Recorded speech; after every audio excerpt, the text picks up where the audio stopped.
everyone, Sammy the Storyteller here. I know you would like to fall asleep, so sit back, relax, and enjoy my stories told to the sound of rain from a radio. Before we begin, drop a like and subscribe to the channel. Also, let me know what time it is and where you're watching from.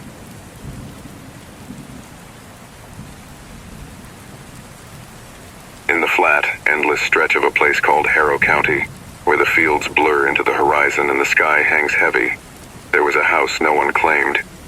It wasn't remarkable, just a two-story box of weathered beige siding, its porch sagging like an old man's shoulders.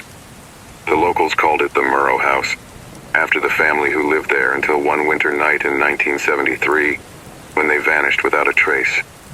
No screams, no struggle, just silence. The windows went dark, the doors stayed locked, and the Murrows were gone. For decades it stood empty, a blemish on the landscape, until Clara came. Clara Ellis was 36, a woman worn thin by city life, crowded trains, flickering screens, the hum of too many voices. She wanted quiet, a place to breathe, and the Murrow House was a steal. 10 acres and a roof for less than a year's rent in Boston. The realtor had hesitated, muttering about rumors, but Clara waved it off. Small towns love their ghost stories, she thought. She arrived on a dreary October afternoon, the sky a slate of gray, rain streaking the windshield of her beat-up hatchback. The movers unloaded her boxes in a hurry, eager to leave, and soon she was alone, standing in the dusty living room, listening to the rain kiss the roof. The house smelled of old wood and damp earth, its walls bare except for a few faded stains where pictures once hung. The furniture was sparse. Her couch, a folding table, a lamp with a frayed cord. Upstairs, she chose the smaller bedroom, its slanted ceiling pressing low, a single window framing the fields beyond. That first night, she unpacked slowly, the rain a steady companion. She stacked books, hung a few clothes, and crawled into bed, the mattress creaking under her weight. The rain lulled her to sleep, a soft, unbroken rhythm, and she dreamed of open spaces, of stillness. But the second night was different. She woke in the dark, the clock's red glow reading 3:14 a.m. The rain was there, a gentle hiss against the glass, but beneath it, something else. A sound so faint she thought it was her pulse at first. A low murmur, like someone speaking far away. She lay still, breath shallow, ears straining. It wasn't the wind, not the pipes. It came from below, under the floorboards, deep in the bones of the house. A voice, soft and rolling, like a tide pulling at the shore. Clara sat up, the blanket pooling around her waist, and flicked on the bedside lamp. Its light was weak, casting long shadows across the room. The murmur continued, steady, unhurried. She slid from the bed, knees brushing the cold floor, and pressed her ear to the wood. The grain was rough against her skin, and the sound sharpened. Two voices now, weaving together, a chant without words. She pulled back, heart thudding, and stared at the floor, as if it might split open. Then, as suddenly as it began, it stopped. The rain filled the silence, and she wondered if she'd imagined it.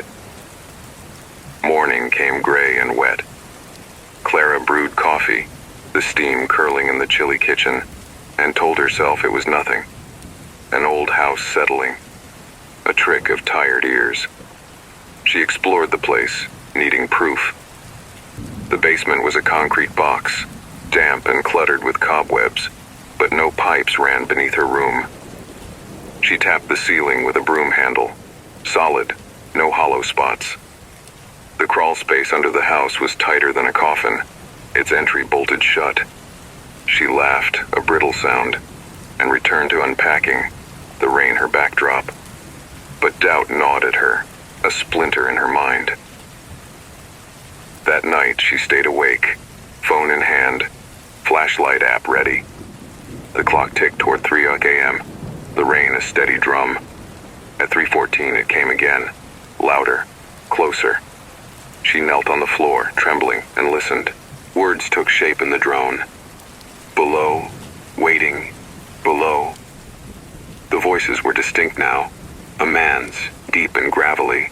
A woman's, thin and reedy, overlapping in a relentless loop. The floor warmed under her palms, a faint pulse thrumming through the wood. She stumbled back, gasping, and the sound faded, leaving only the rain's soft chatter. The next day, Clara moved her bed downstairs, dragging the mattress across the creaky floorboards to the living room. She didn't unpack anymore, just sat on the couch, staring at the ceiling, the rain a constant hum. She searched online, fingers clumsy on her phone, for anything about the Murrows. An old article popped up, dated December 1973. Family of 3 missing from rural home. Harold Murrow, 42, Evelyn Murrow, 38, and their daughter Lily, 11, last seen November 28th. No signs of forced entry. Investigation inconclusive. A photo showed them standing stiffly in front of the house.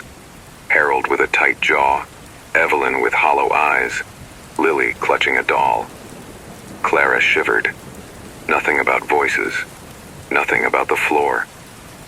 Night crept in, the rain heavier now, pounding the roof like fists. She turned on the TV, static flickering across an old sitcom, but it couldn't drown out her thoughts. She avoided looking at the rug under her feet, a faded thing she'd shoved over the hardwood. At 3:14 a.m., the voices came, not from upstairs, but beneath her. Below. Come. Below. The TV flickered, the laugh track warping into a hiss. She leapt up, heart in her throat, and yanked the rug aside. There it was, a trapdoor, its outline faint, the wood worn smooth as if touched by countless hands. She stared, breath ragged. She should have run, out the door into the storm anywhere but here. But the voices tugged at her, a thread pulling tight.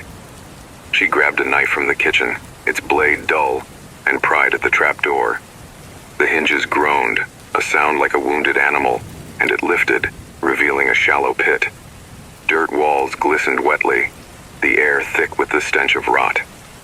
In the center sat a wooden box, no bigger than a bread loaf, its surface etched with spiraling, jagged symbols that seemed to shift in the dim light.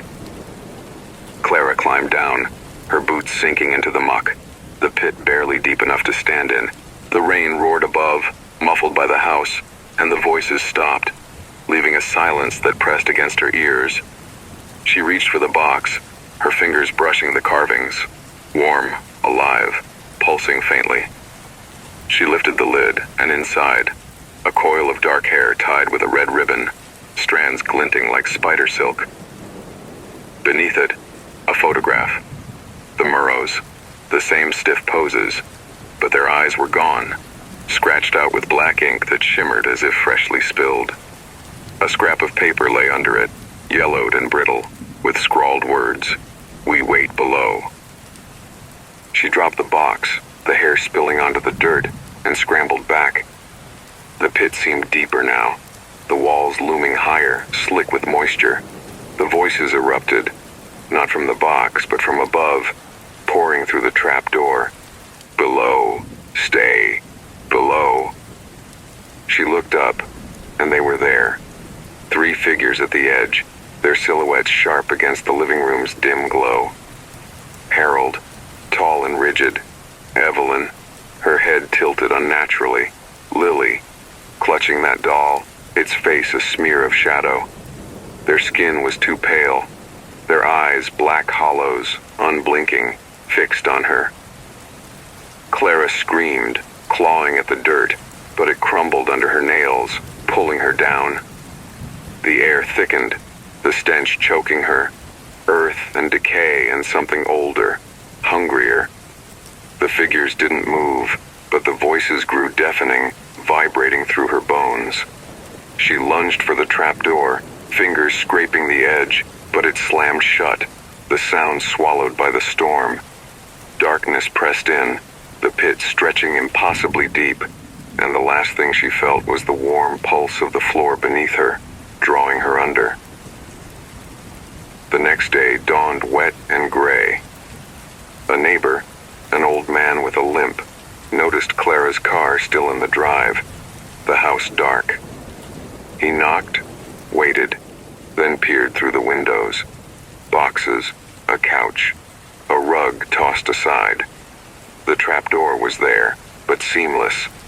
The wood fused as if never disturbed. Police came, searched, found no trace of her.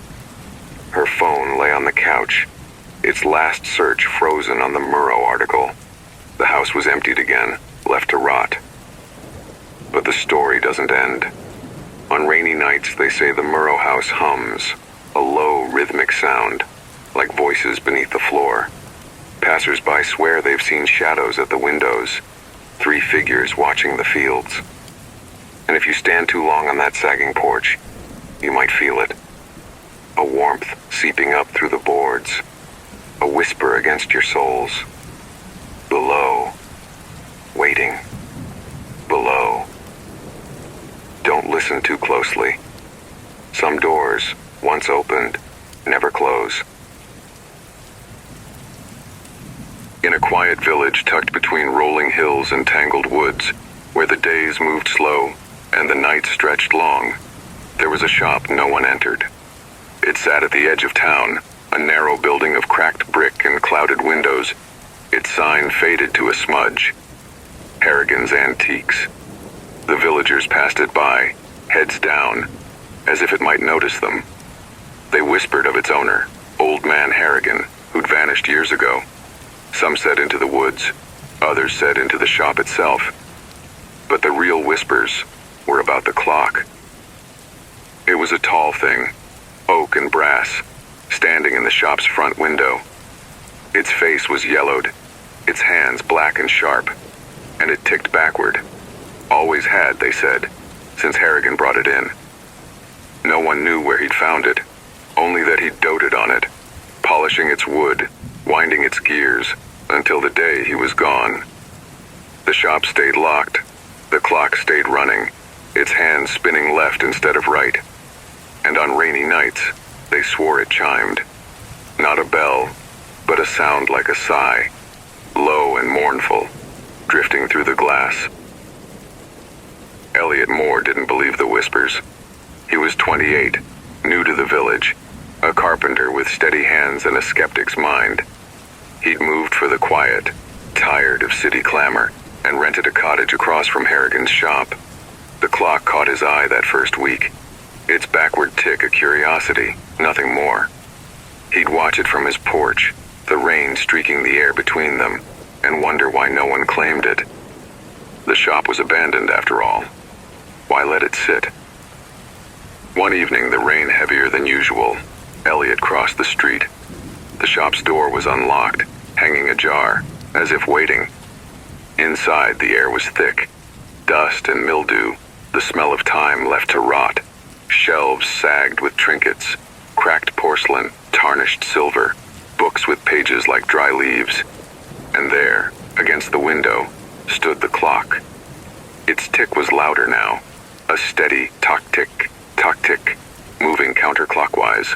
He stepped closer, the floorboards groaning, and saw the hands. 7:42, spinning back toward 7:41. Elliot reached out, tracing the brass rim. The wood was warm, too warm for a damp shop, and the ticking pulsed under his fingers. He found the key still in its slot, rusted but firm, and gave it a turn. Clockwise, out of habit.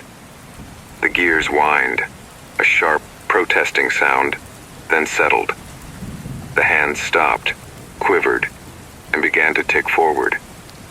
He smiled, satisfied, and left the shop, the rain cold against his neck as he crossed back home. That night, he woke to a sound. Not the rain, but a sigh, deep and hollow, seeping through his walls. The clock stood in its window, glowing faintly, its hands at 3:14 a.m., forward now, matching his own. He rubbed his eyes, blaming the storm, but the sigh came again, longer, heavier. He stumbled to the window, peering through the blur of rain. The shop was dark, the clock's face a pale smear, but he swore it moved, tilted, as if watching him. The next day, Elliot returned. The shop felt different, colder, the air sharper. The clock ticked forward still, its hands at noon when his phone read 11:58. He frowned, checking the gears. They were pristine, oiled, as if someone tended them. He wound it again, just a half turn, and the sigh came, not from the clock, but behind him. He spun, heart lurching, but the shop was empty, dust undisturbed.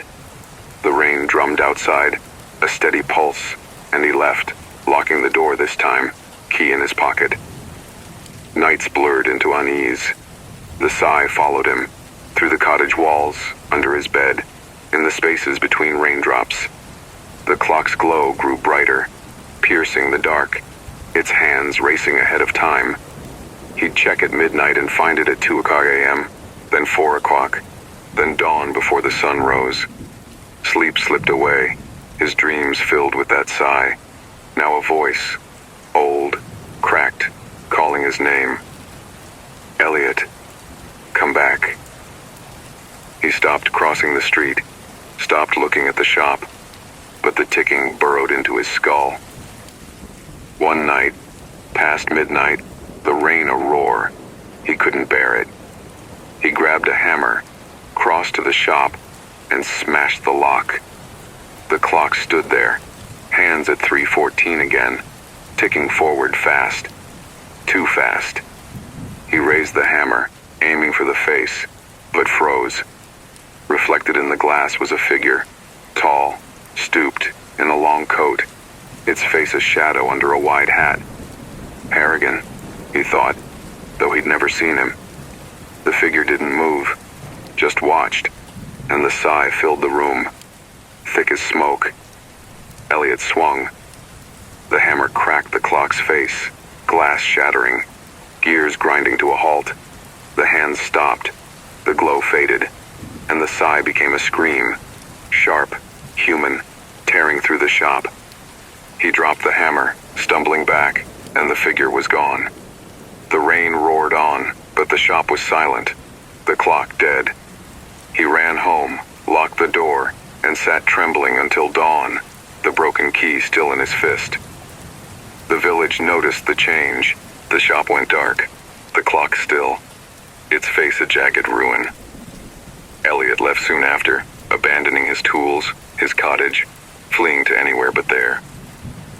But the story lingers. On rainy nights they say the shop hums. Not a tick, but a sigh, soft and searching. Some claim the clock's hands move again, backward once more, counting time no one understands. And if you listen too long, you might hear it. Your name, whispered through the rain, calling you to wind it just once more. Don't. At the frayed edge of a vast moor, where the earth dipped into shadow and the wind carried a low, ceaseless moan, there was a village called Dunmore. It was a cluster of stone cottages, their roofs mossy and bowed, huddled against the wild expanse as if afraid to stray too far. The moor stretched beyond sight, miles of heather and bog, dotted with twisted trees that looked like hands clawing at the sky. The villagers kept to themselves, their lives small and quiet, but they all knew the hollow. It was a place at the moor's edge, a sunken patch of ground where the grass grew thin and the air felt wrong. No one went there, not since the old tales, and the children were taught to turn back if the wind ever called their names. Lydia Crane came to Dunmore in late autumn, when the days were short and the nights bled into dawn. She was 31, a botanist with sharp eyes and a restless mind, chasing rumors of rare plants said to grow on the moor. She'd read about them in crumbling journals, flowers that bloomed only in shadow, their petals black as coal. their roots deep in places no one dared tread. The hollow intrigued her most, mentioned in whispers across faded pages, a spot where the earth swallowed light. She rented a cottage at the village's fringe, its windows facing the moor, and unpacked her gear, notebooks, a camera, jars for samples. The villagers watched her from doorways, their faces tight, but said nothing beyond a curt hello. Her first night was restless. She lay in the narrow bed, the mattress sagging under her, listening to the wind rattle the panes. It wasn't a storm, just a steady howl, threading through the silence.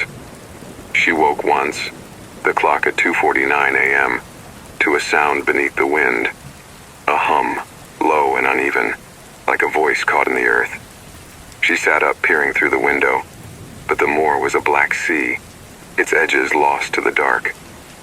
The hum faded, and she told herself it was the cottage groaning, its bones old and tired.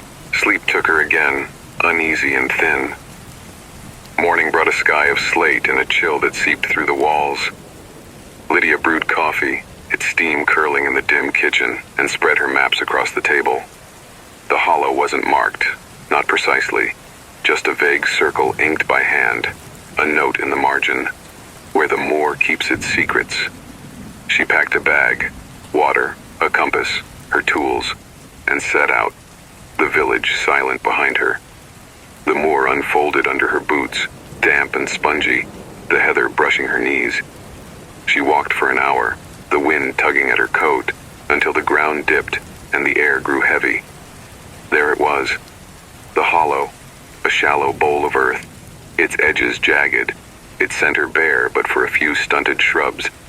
The grass was pale, almost white, and the silence pressed in, thicker than the wind.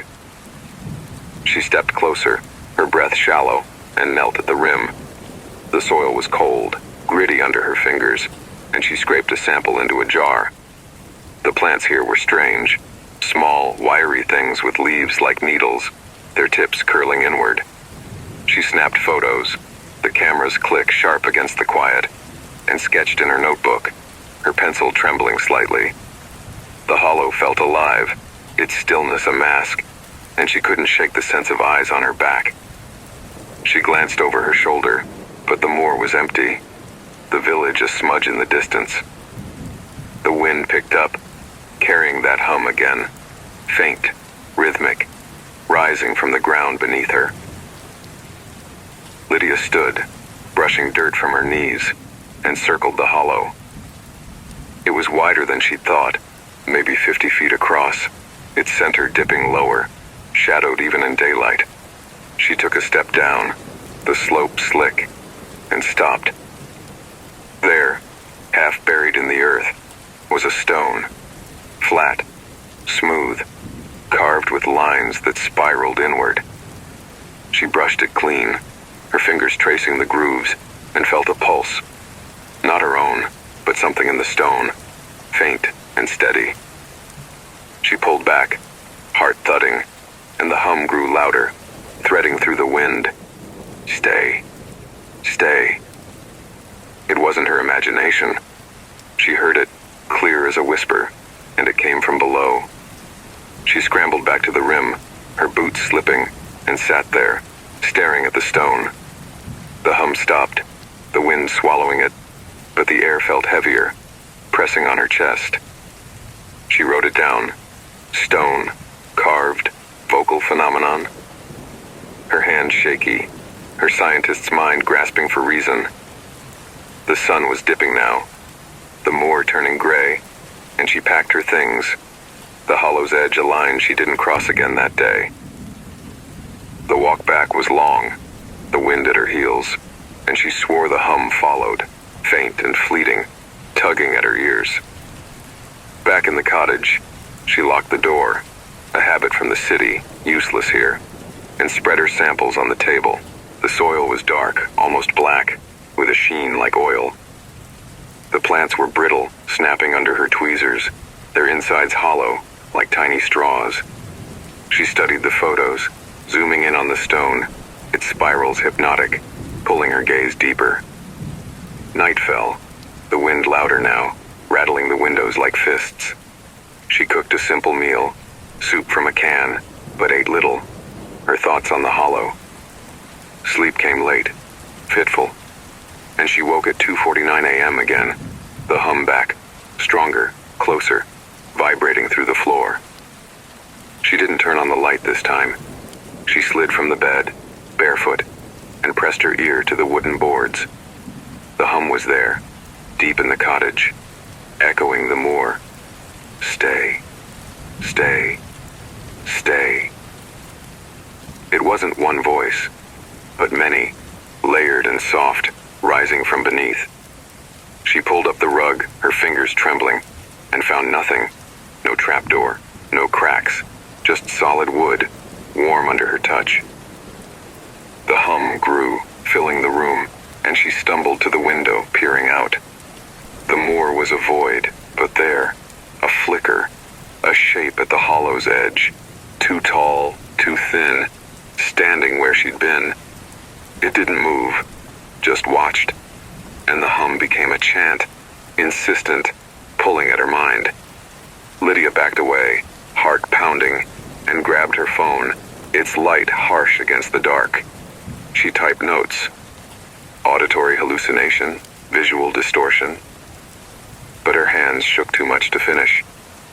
The shape was gone when she looked again, the moor empty, the hum fading into the wind.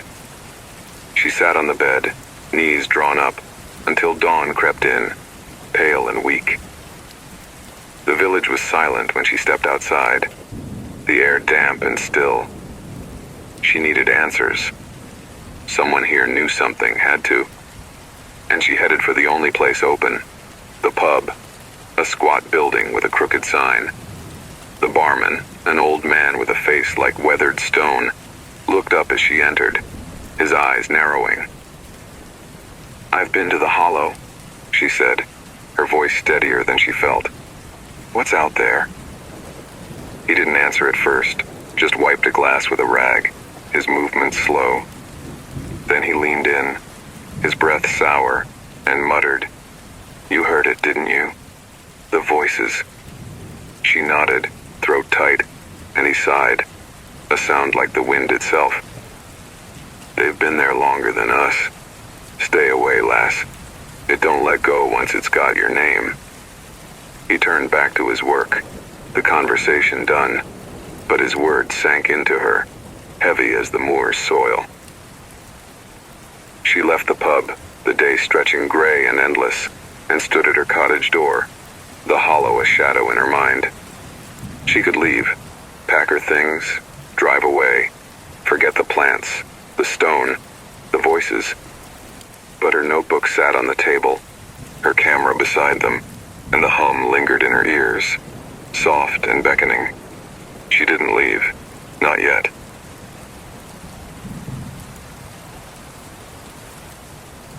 In a forgotten corner of the world, where the hills slumped into shadowed valleys and the rivers crawled slow and black through the earth, there was a place called Low Hollow. It wasn't a town in the way most people imagine, a bustling square, a church spire piercing the sky, voices calling across streets paved with purpose.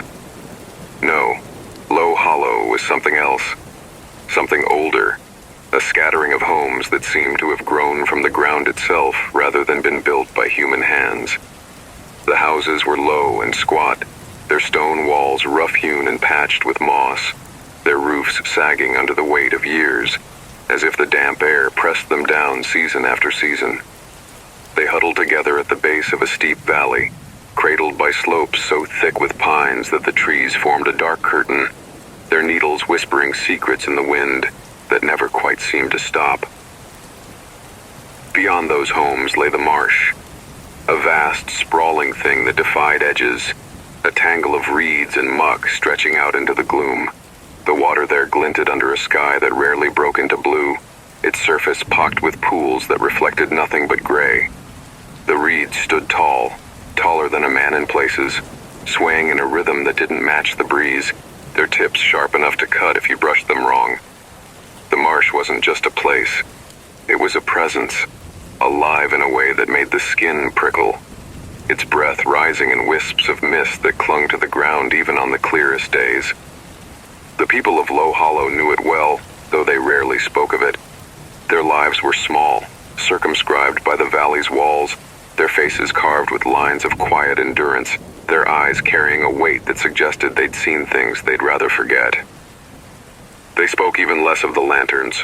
Those lights hung in the marsh at night, faint and yellow, glowing like embers against the black. They weren't the steady beacons you'd expect from a village marking its paths.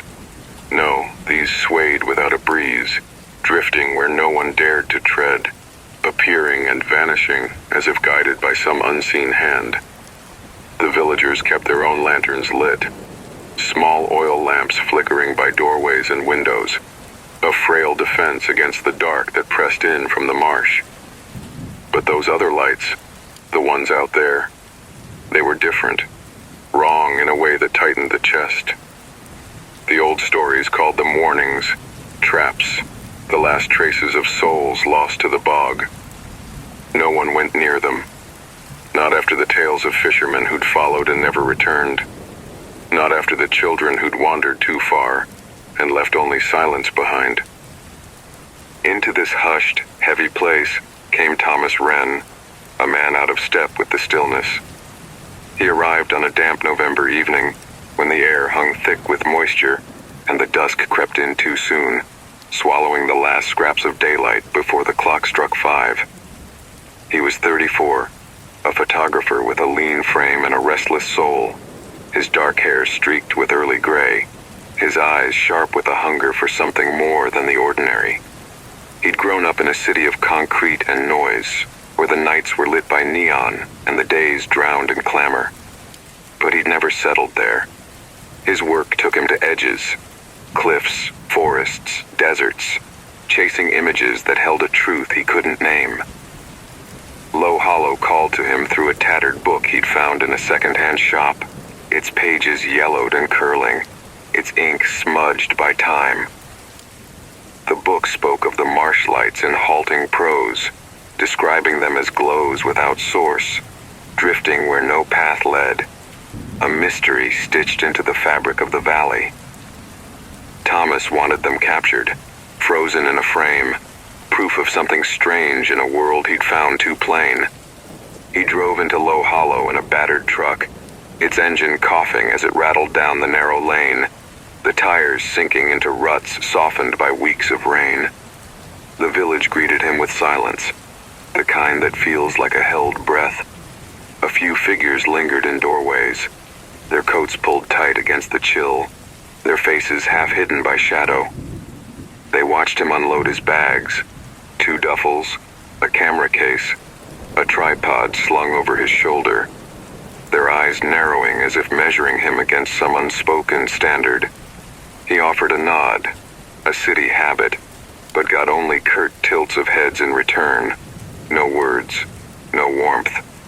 The cottage he'd rented sat at the valley's edge, a stone box with a slanted roof and windows so fogged they looked like cataracts.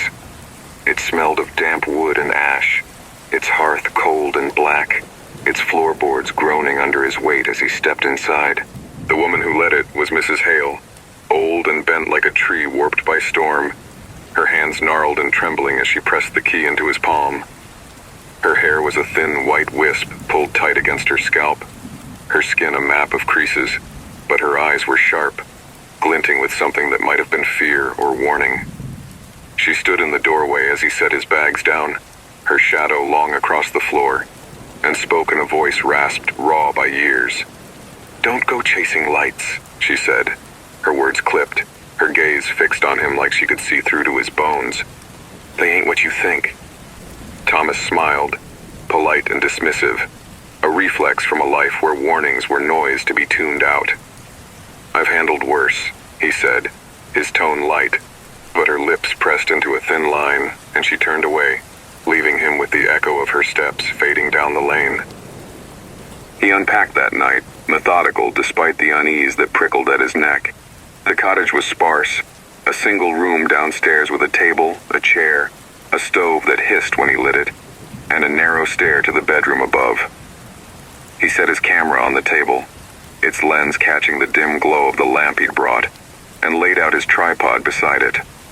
His notebook came next, a battered thing with a leather cover, its pages already half filled with sketches and notes from other hunts. Ghost towns, abandoned mines, places where the air held stories. He flipped to a fresh page, scribbling "Low Hollow, marsh lights" in his tight, slanting hand, and traced the valley's shape from memory, the marsh a rough oval spilling out from its edge. The windows rattled softly, the wind slipping through cracks, and he glanced up, half expecting to see those lights already. Yellow, faint, swaying. But the glass showed only darkness, the marsh a void beyond, and he turned back to his work, the cottage settling around him like a sigh. That first night in Low Hollow, Thomas didn't sleep easily. The cottage seemed to breathe around him, its walls creaking with every gust that swept down from the valley slopes, its windows rattling like loose teeth in a skull. He'd climbed the narrow stairs to the bedroom after unpacking, the air colder up there, sharp with the scent of mildew and something earthier, like wet stone left too long in shadow. The bed was a sagging thing, its frame iron and rusted, its mattress thin and lumpy, but he spread his sleeping bag over it, a thin shield against the chill that seeped up through the floorboards. He lay down, boots off, clothes still on, the lamp turned low beside him, casting a frail circle of light that barely reached the walls. The pines outside whispered through the glass, their voices a constant murmur, and he closed his eyes, willing sleep to take him, to quiet the restless hum in his mind. But sleep came in fragments broken by the cottage's sounds, creaks, sighs, the faint drip of water somewhere he couldn't place. He drifted, half dreaming of city streets blurred by rain, of camera shutters clicking in rhythm with his steps, when a new sound pulled him awake.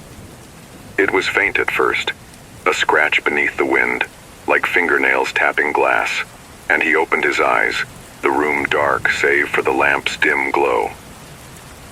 The clock on his phone read 3:19 a.m., its blue light stark against the shadows, and he lay still, breath shallow, listening. The sound came again, sharper now, not from the window but from somewhere below, downstairs in the room where he'd left his gear.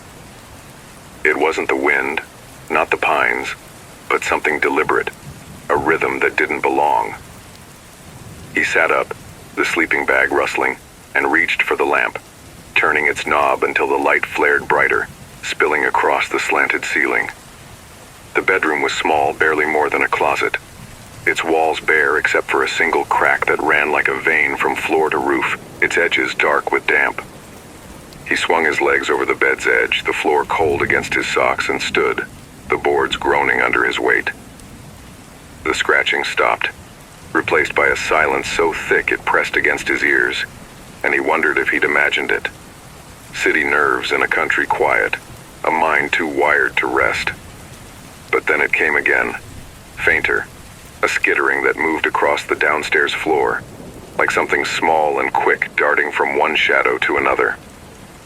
Thomas grabbed his phone, its flashlight app a cold beam in his hand, and crept to the stairs, each step a protest of wood against nail. The air grew heavier as he descended, the damp smell stronger, mingling with the faint tang of ash from the unlit hearth. The main room stretched before him, the table a dark shape in the center, his camera and tripod glinting faintly where he'd left them.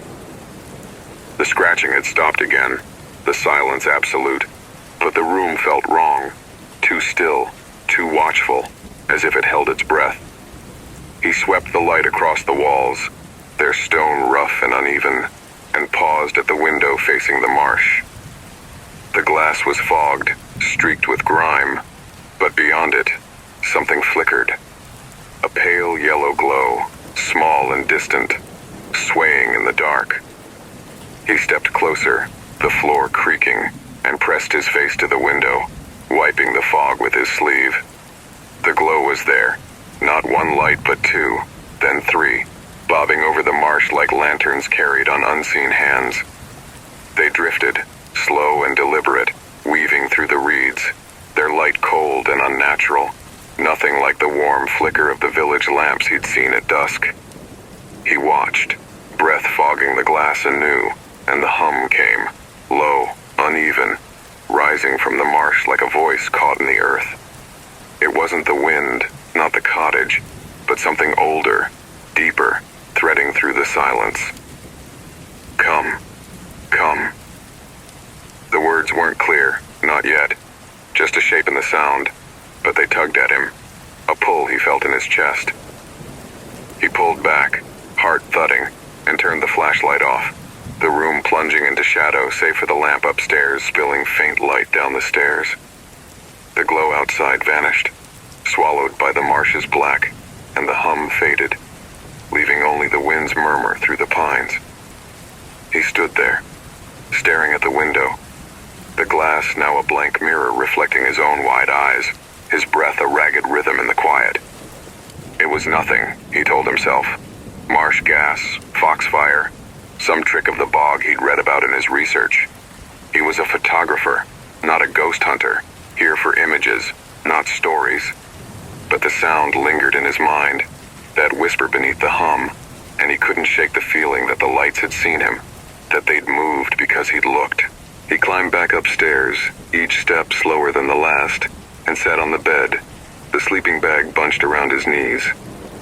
The lamp stayed on, its light a thin comfort, and he pulled his notebook from the table, flipping to the low hollow page.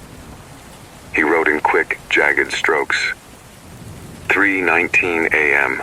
Lights in marsh, yellow, moving. Sound like hum or voice. Check tomorrow. His hand trembled slightly, the pencil leaving faint smears, and he set it down, staring at the words as if they might explain themselves. The cottage creaked again, a long, low groan from the walls, and he glanced at the crack in the ceiling, half expecting it to widen, to spill something into the room. But it stayed still, a dark line against the plaster, and he lay back, eyes on the window, the marsh beyond it a void he couldn't unsee. Morning came late, the sky a slab of gray pressing down on the valley, the light filtering through the pines in weak, slanted shafts.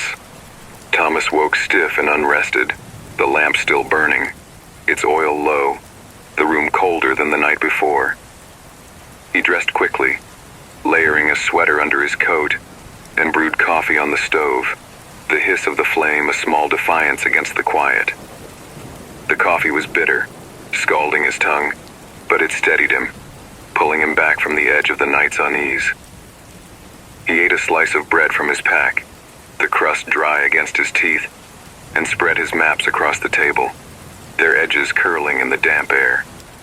Low Hollow was a speck on the paper, the marsh a rough sketch spilling out from its border, unmarked by roads or paths, a blankness that dared him to fill it. He checked his camera, its battery full, its lens clean, and packed it with the tripod, the weight familiar in his hands. The marsh lights were out there, real or not, and he'd get them, snapshots to study, to prove they were just nature playing tricks. Mrs. Hale's warning echoed in his head, don't go chasing lights, but he brushed it off, a city man's habit of dismissing what he couldn't see. He stepped outside, the air sharp and wet, the village silent save for the drip of water from the eaves. The marsh stretched before him, reeds glinting in the gray light, and he felt it again, that pull, faint but insistent, tugging him toward the dark. He locked the door, the key cold in his pocket, and started down the lane, the cottage watching him go, its windows fogged and blind. Thomas left the cottage behind that morning, the village fading into a gray smudge as he stepped onto the marsh's edge. The air was thick, a damp shroud that clung to his skin, carrying the faint rot of standing water and the sharp bite of pine from the valley slopes. His boots sank into the sodden earth, each step a soft squelch, and he adjusted the tripod slung over his shoulder, its weight a steady anchor against the unease that gnawed at him. The marsh stretched out before him, a labyrinth of reeds and pools, its surface glinting dully under a sky that pressed low, heavy with the promise of rain that never quite fell. He'd mapped his route in his head, stick to the firmer ground near the village, skirt the deeper bogs, find a vantage point to watch for those lights. But the marsh defied order, its edges blurring into one another, its paths vanishing under tufts of pale grass. He walked for an hour, maybe more, the silence growing as the village's last outlines disappeared behind the reeds. The wind was a low moan here, threading through the pines on the slopes, rustling the marsh grass in a way that made it seem alive, watchful. He stopped at a rise, a slight hump of earth firmer than the rest, and set up his tripod, the metal legs sinking slightly as he leveled it. His camera clicked into place, its lens pointed toward the heart of the marsh, where the reeds thickened and the water pooled black and still. He checked the settings. Low light, long exposure, ready to catch any flicker, and crouched beside it, his breath a faint mist in the chill. The marsh was quiet, too quiet, the kind of stillness that feels like a held breath, and he scanned the horizon, half expecting those yellow glows to flare already, though the sun hadn't yet dipped below the valley's rim. Time dragged, the gray light thinning as dusk crept closer, painting the marsh in shades of ash and shadow. He ate a granola bar from his pack, the crunch loud in his ears, and sipped water that tasted faintly of metal from his canteen. The reeds swayed, their tips catching the fading day, and he wondered how far he'd come. Too far to see the cottage, too far to hear the village if he called. The thought tightened his chest, but he pushed it down, focusing on the camera, on the job. He was here for the lights, for proof, not for the stories Mrs. Hale had rasped in her cracked voice. He adjusted the lens again, fingers stiff in the cold, and that's when he heard it. A hum, low and uneven, rising from the marsh like a tide lapping at the shore. He froze, hands on the tripod, ears straining. It wasn't the wind, not the reeds, but something deeper, vibrating through the ground beneath him. The hum grew, threading into a rhythm, a pulse he felt in his knees where they pressed the earth. He stood slowly, scanning the marsh, and saw it. A flicker, faint and yellow, out where the reeds parted, maybe 100 yards off. It swayed, a single light at first, then split into two, then three, bobbing like lanterns carried by unseen hands. His heart kicked, a sharp thud against his ribs, and he grabbed the camera, snapping shots as the lights drifted, their glow cold and steady, cutting through the gathering dusk. The hum sharpened, a whisper weaving through it. Come, come. Soft, insistent, tugging at the edges of his mind. Thomas lowered the camera, breath shallow, and watched the lights move. They weren't random. There was purpose in their sway, a slow dance that led deeper into the marsh, away from the rise, away from the village. He checked his watch. 5:47 p.m. The sun gone now, the sky a bruise of purple and gray. The lights flared brighter, their yellow deepening to amber, and the hum grew louder. A chorus now, voices overlapping in a language he couldn't grasp. He packed the camera, hands trembling slightly, and slung the tripod over his shoulder, torn between following and retreating. The scientist in him, the part that chased facts, urged him closer. Just a little, just to see. While something older, something primal, screamed to turn back, to run before the dark swallowed him whole. He took a step, then another, the ground softening under his boots, the reeds brushing his legs like fingers. The lights stayed ahead, always just out of reach, their glow casting faint shadows on the water's surface. The hum filled his skull, drowning the wind, the rustle, every sound but itself. Come, see, come. He followed, the rise shrinking behind him, the marsh opening up, its pools glinting like eyes in the dimness, the path, If it was a path, twisted, the ground growing wetter, sucking at his soles, and he realized too late he'd lost the firm earth, the safe line back to the village. Panic flickered, sharp and cold, but the lights pulled him on, their sway hypnotic, their hum a thread he couldn't cut. He stopped at a pool, its edge ragged with reeds, the water black and still, reflecting nothing, not the sky, not his face as he leaned over it. The lights hovered there, 3 of them, close now, their glow pulsing faintly, and the hum was deafening, vibrating through his chest. Come, stay, come. He set the tripod down, mud oozing around its legs, and raised the camera again, snapping shots, the shutters click a frail defiance against the sound. The lights didn't move, didn't drift, just hung there, watching, and he lowered the lens, breath fogging in the cold, his eyes locked on them. Something shifted in the glow, a shadow, tall and thin, then another, their edges blurred, their forms incomplete, like figures half-formed from mist. Thomas stepped back, boots sinking deeper, and the hum changed, sharper, hungrier. Come, ours, come. The shadows grew, stretching toward him, and he saw hands, pale, wet, reaching from the lights, fingers long and trembling. He stumbled, the tripod tipping, the camera slipping from his grip, splashing into the pool with a dull thud. The lights flared, blinding, and the hum roared. A dozen voices now, calling his name. Thomas, come, stay. He turned, heart slamming, and ran, the marsh grabbing at his legs, the reeds clawing his coat. The lights followed, their glow piercing the dark, the hum chasing him, relentless, threading into his bones.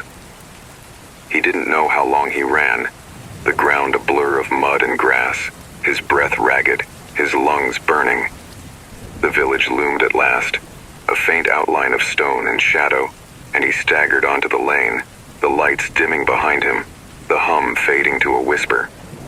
He reached the cottage, hands shaking as he fumbled the key, and burst inside, slamming the door, locking it, leaning against it as his chest heaved. The room was dark, the lamp upstairs still burning, its light a thin thread down the stairs. He sank to the floor, mud streaked across his coat, his boots, the hum gone now, the silence heavy and cold. The marsh waited outside, its lights hidden, its voice stilled, for now, but he felt it still, that pull, that whisper, lurking in the dark beyond the glass. Thomas didn't leave the cottage that night, not after the marsh had reached for him, its lights and voices clawing at the edges of his mind. He stayed slumped against the door, mud hardening on his boots, his coat a damp weight across his shoulders, the air inside thick with the smell of wet earth and fear. The lamp upstairs flickered, its light stuttering down the stairs, casting jagged shadows that danced across the stone walls. His breath slowed, each exhale a faint cloud in the cold, but his heart wouldn't settle, thudding against his ribs like a trapped thing. The silence was heavy, oppressive, broken only by the occasional groan of the cottage settling, the wind a faint whine through the pines outside. He couldn't hear the hum anymore, couldn't see those yellow glows through the fogged window, but he felt them, out there, waiting, their presence a thread stitched into the dark. He dragged himself up at last, legs stiff, hands trembling as he peeled off his coat and let it fall in a heap by the door. The room spun briefly, the adrenaline fading into a bone-deep exhaustion, and he stumbled to the table, its surface still littered with maps and notes from a day that felt years gone. His camera was lost, swallowed by the marsh, its last shots drowned in that black pool, and the tripod was out there too, abandoned in his flight. He sank into the chair, head in his hands, and tried to piece it together, what he'd seen, what he'd heard, what had reached for him. Marsh gas didn't hum, didn't call your name, didn't grow hands from light. His mind rebelled, grasping for reason, but the memory of those pale fingers, wet and trembling, wouldn't fade, nor would the voices, layered and hungry. Thomas, come, stay. Sleep was impossible, but he climbed the stairs anyway, needing the lamp's light, needing something to hold the dark at bay. The bedroom was as he'd left it. The sleeping bag rumpled, the notebook open on the table, its pages scrawled with his shaky notes from the night before. He sat on the bed, the springs creaking, and flipped through them. 3:19 a.m. Lights in marsh, yellow, moving. Sound like hum or voice. Check tomorrow. The words mocked him now, a plan so naive it stung. He grabbed the pencil, its tip blunt from use, and wrote beneath it, the letters jagged.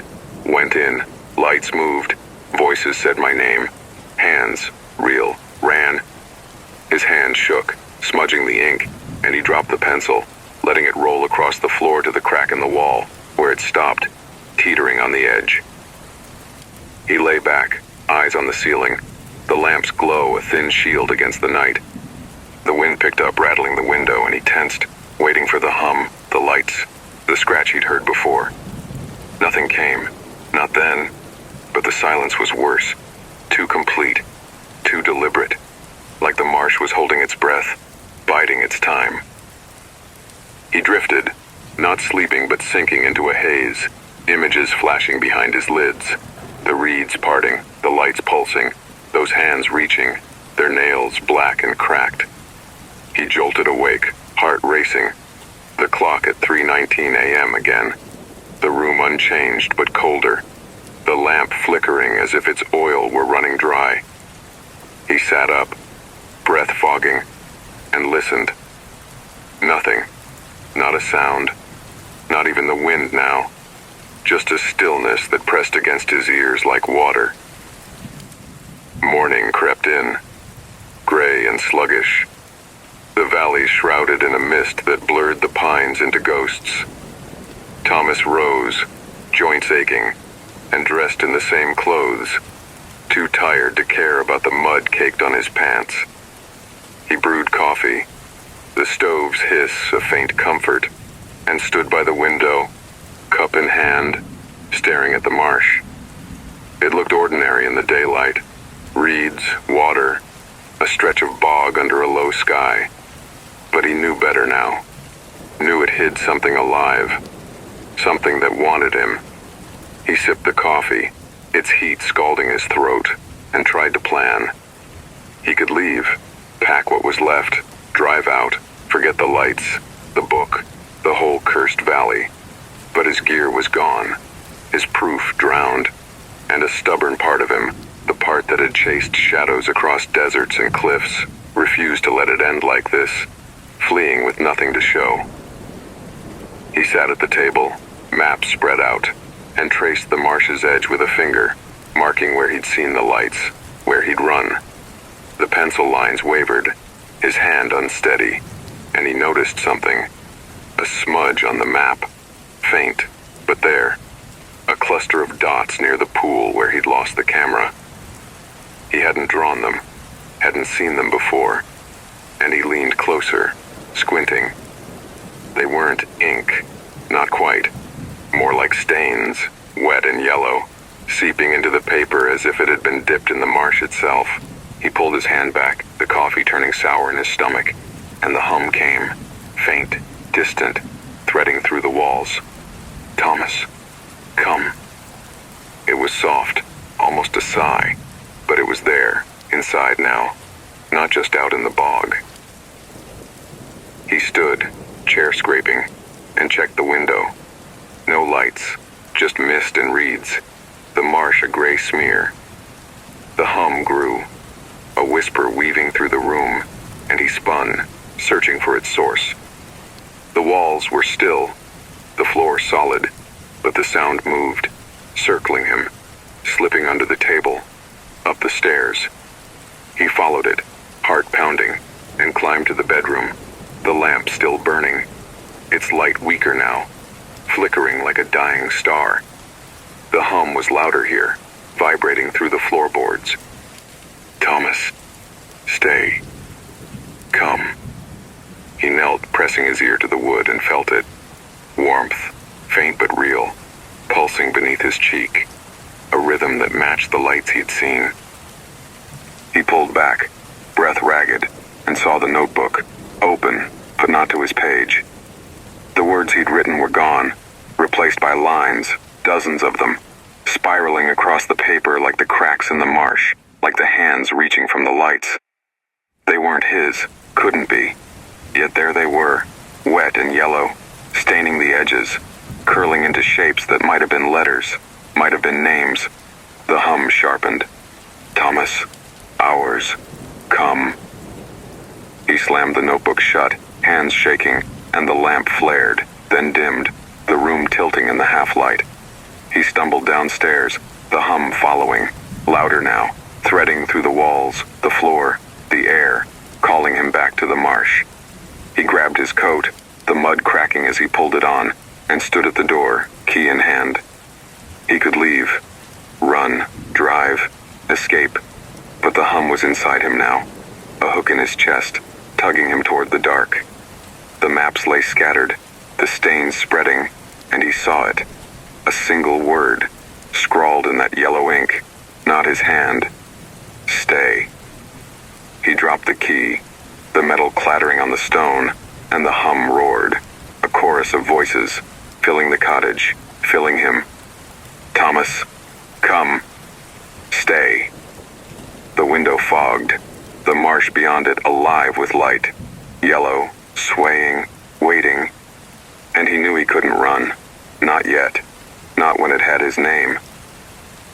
Thomas stood frozen at the cottage door, the key glinting on the stone floor where he'd dropped it, the hum vibrating through the walls, the air, his skull. It wasn't just sound anymore. It was a presence, a weight pressing against him, threading into his thoughts like roots into soil. Thomas, come. Stay. The window glowed, yellow light seeping through the fogged glass, pulsing faintly, and he saw them. Dozens of lanterns now, swaying in the marsh, their glow cutting through the mist like eyes in the dark.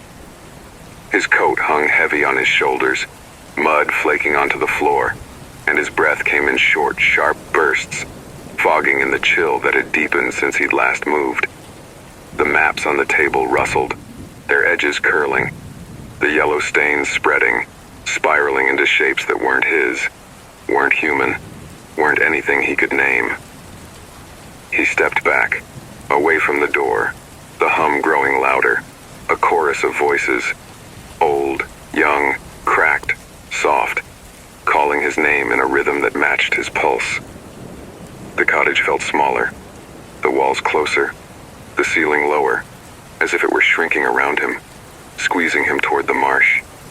He turned, stumbling to the stairs, needing the lamp, needing light to push back the dark that pressed in from every corner. The steps groaned under his boots, louder than before, and he climbed, hands gripping the rail, its wood slick with damp that hadn't been there hours ago.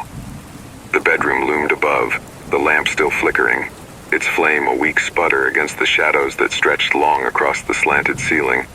The crack in the wall wider now, a black seam leaking something wet and dark down the plaster. He reached the top, breath ragged, and stopped, staring at the notebook. It lay open on the table, but the pages were wrong. Saturated, yellowed, the spirals he'd seen before now bleeding across every line, every margin, curling into hands, eyes, mouths that gaped silently. His words went in. Lights moved. Voices said my name. Hands, real, ran, were gone, drowned in that wet, sickly ink, replaced by a single phrase scrawled over and over. Stay, stay, stay. He grabbed it, fingers sinking into the sodden paper, and tore it, the pages ripping like flesh, the ink smearing his hands, cold and slick. The hum roared. Thomas, ours, stay. He threw the notebook against the wall, where it hit the crack and stuck. the pages splaying, the ink dripping down in thin yellow trails. The lamp flared, then dimmed, its light faltering, and he spun, searching the room. The window rattled, the wind gone now, replaced by a stillness so absolute it hurt his ears. The hum came from below again, vibrating through the floorboards, warm and pulsing, and he knelt, pressing his palms to the wood. It was alive, trembling under his touch, the warmth spreading up his arms, into his chest, tugging at him like a tide. He pulled back, heart slamming, and saw it. A stain, faint at first, seeping through the floor, yellow and wet, spiraling into the same shapes as the notebook, the maps, the marsh. The voices sharpened. Thomas, come. Ours. He stood, backing away, but the stain grew, pooling at the bed's edge, curling up the legs, the sleeping bag darkening as if soaked in the marsh itself. He ran downstairs, the hum chasing him, the walls humming now, the air thick with the smell of rot and water. The main room was worse. The maps on the table were drenched, yellow ink spilling off the edges, dripping onto the floor in slow, deliberate drops. The window glowed brighter, the lanterns closer, their light piercing the glass, casting shadows that moved, tall, thin, swaying like the reeds. He grabbed a chair, slamming it against the window, needing air, needing out.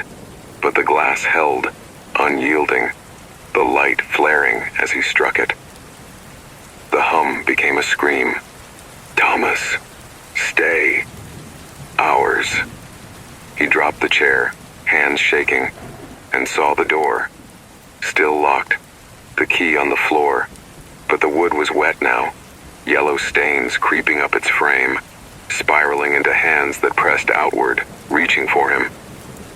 He backed into the table, maps sticking to his arms, and the hum filled him, drowning his thoughts, his breath, his will.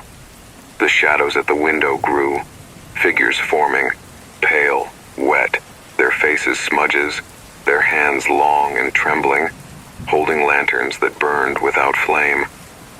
They didn't move, just watched, their glow pulsing, their voices threading into his skull. Thomas, come. Stay. He sank to his knees, the floor warm and soft, giving slightly under his weight, and the stains spread, yellow and alive, curling around his legs, his hands, pulling him down. He clawed at the stone, nails scraping, but it crumbled, wet and black, the marsh seeping in, the cottage dissolving around him. He screamed, throat raw, but the sound was swallowed, the hum taking it, twisting it into their chant. Thomas, ours, stay. The walls bulged, the ceiling sagged, the lamp upstairs flickering out, plunging the room into a dim, yellow glow from the lanterns outside. The figures pressed closer, their hands breaking through the glass now, not shattering it, but passing through, reaching for him, cold and slick against his skin. He kicked, flailed, but the floor gave way, a hole opening beneath him, the marsh bubbling up, black water, reeds, a stench of rot, and something older, hungrier. He grabbed the table's edge, fingers slipping on the wet ink, and held on, legs dangling into the dark, the voices roaring. Thomas, come. Ours. The cottage groaned, a final shudder, and the walls cracked, yellow light flooding in, the figures stepping through, their forms clearer now, faces hollow, eyes white, mouths open in silent screams, their lanterns swaying as they closed in. He let go, too tired, too lost, and fell. Not far, not deep, but into the marsh, the water cold and thick, swallowing him up to his waist. The figures loomed above, their hands grasping, pulling, and he felt it, the hum, the warmth, the pull, sinking into his bones, his blood, his name. He thrashed, one last burst, and broke free, crawling through the muck, the reeds cutting his hands, the lights flaring behind him, The voices shrieking, "Thomas, stay, ours." He reached the lane, the ground firmer, the cottage a shadow in the mist, and collapsed, chest heaving, mud streaking his face, his arms, his soul. The hum faded, the lights dimmed, retreating to the marsh, but he felt them still, inside him, a whisper he couldn't shake. The village slept, its lanterns steady by doorways, oblivious to the dark that had opened in its heart. He lay there, the cold seeping in, the warmth of the marsh lingering in his veins, and knew it wasn't over. Knew they'd call again, knew he'd hear his name on the wind. The cottage stood silent, its windows fogged, its walls stained, waiting for him to return, to finish what he'd started, to answer the lights that wouldn't let him go. Thomas lay on the lane, the cold stone biting into his back, the marsh's mud hardening on his skin as the night deepened around him. His breath rasped, shallow and uneven, fogging in the air, his chest tight with a fear that wouldn't fade. The cottage loomed behind him, its silhouette jagged against the mist, its windows dark now, the yellow glow of the lanterns gone, or retreated, waiting beyond sight. The hum had stilled, the voices silent, but he felt them in his bones, a warmth that pulsed faintly, a whisper woven into his pulse. "Thomas, come, stay." He rolled onto his side, coughing, the taste of rot thick in his throat, and pushed himself up, hands trembling on the ground, the village a faint scattering of lights in the distance, oblivious to the dark that had opened beneath him. He staggered to his feet, legs weak, the mud cracking as he moved, and stumbled toward the cottage door, needing shelter, needing walls between him and the marsh. The key lay where he'd dropped it, glinting dully, and he snatched it up, fingers numb, fumbling it into the lock. The door creaked open, the air inside colder than the night, heavy with the stench of wet earth and something older, something alive. He stepped in, locking it behind him, and stood there, panting. The room a ruin, maps sodden and torn, the table askew, yellow stains spiraling across the walls, the floor, the ceiling, faint but growing, like veins spreading through flesh. The lamp upstairs was out, the stairs a black throat leading up, and he knew he couldn't stay, not here, not with the marsh seeping in. He grabbed his bag, shoving in what he could, clothes, his phone, a spare lens he'd left on the table, its glass unmarred by the chaos. The maps he left, their ink bleeding onto the floor, the word "stay" scrawled across them in that sickly yellow hand. He slung the bag over his shoulder, the weight lighter without his camera, his tripod, his proof, and turned to the door, hand on the knob. The hum came then, soft, insidious, rising from the walls. "Thomas, ours, stay." He froze, breath catching, and the windows flared, yellow light flooding in, the lanterns back, closer now, swaying just beyond the glass. Shadows moved within them, tall, thin, their faces hollow, their hands reaching, pressing against the panes, not breaking through, but waiting, watching. He backed away, heart pounding, and the floor shifted, soft and warm, the stains pulsing under his boots. The hum grew, a chorus again, dozens of voices threading into his skull. "Thomas, come, stay." The walls bulged, the ceiling sagged, and the stairs groaned. The crack from upstairs splitting wider, spilling black water that trickled down, pooling at his feet. He ran to the window, slamming his shoulder against it, but it held, the glass unyielding, the hands outside flattening against it, their fingers long and wet, their nails scraping silently. The hum roared. "Thomas, ours, come." He spun, the room tilting, the floor giving way, and he fell, crashing through the stone, the marsh bubbling up, black, thick, alive. swallowing him to his knees. He clawed at the edges, the cottage dissolving, the walls crumbling into reeds, the ceiling a sky of gray mist. The figures stepped in, their lanterns swaying, their forms clearer now, skin gray, eyes white, mouths open in endless silent screams, their hands grasping, pulling. He screamed, voice raw, but the marsh took it, twisting it into their chant. Thomas, stay, ours. The water rose, cold and heavy, dragging him down, the warmth in his veins burning hotter, merging with the hum, the voices, the lights. He thrashed, arms flailing, and caught something, a root, a plank, something solid, and pulled, dragging himself up, the figures reaching, their fingers brushing his coat, his hair, his soul. He broke free, crawling through the muck, the cottage gone now, the marsh endless around him. The lights flared, blinding, the hum a shriek, Thomas, come, stay. He ran, blind and staggering, the ground sucking at his boots, the reeds cutting his hands, his face, blood mixing with mud. The village loomed at last, its lanterns steady, its houses dark, and he collapsed on the lane, chest heaving, the hum fading, the lights dimming behind him. He lay there, the cold seeping in, the warmth of the marsh lingering, a thread he couldn't cut. The villagers found him at dawn, mud-streaked and shivering, his bag clutched to his chest, his eyes wide and unseeing, muttering words they couldn't grasp. Lights, hands, stay.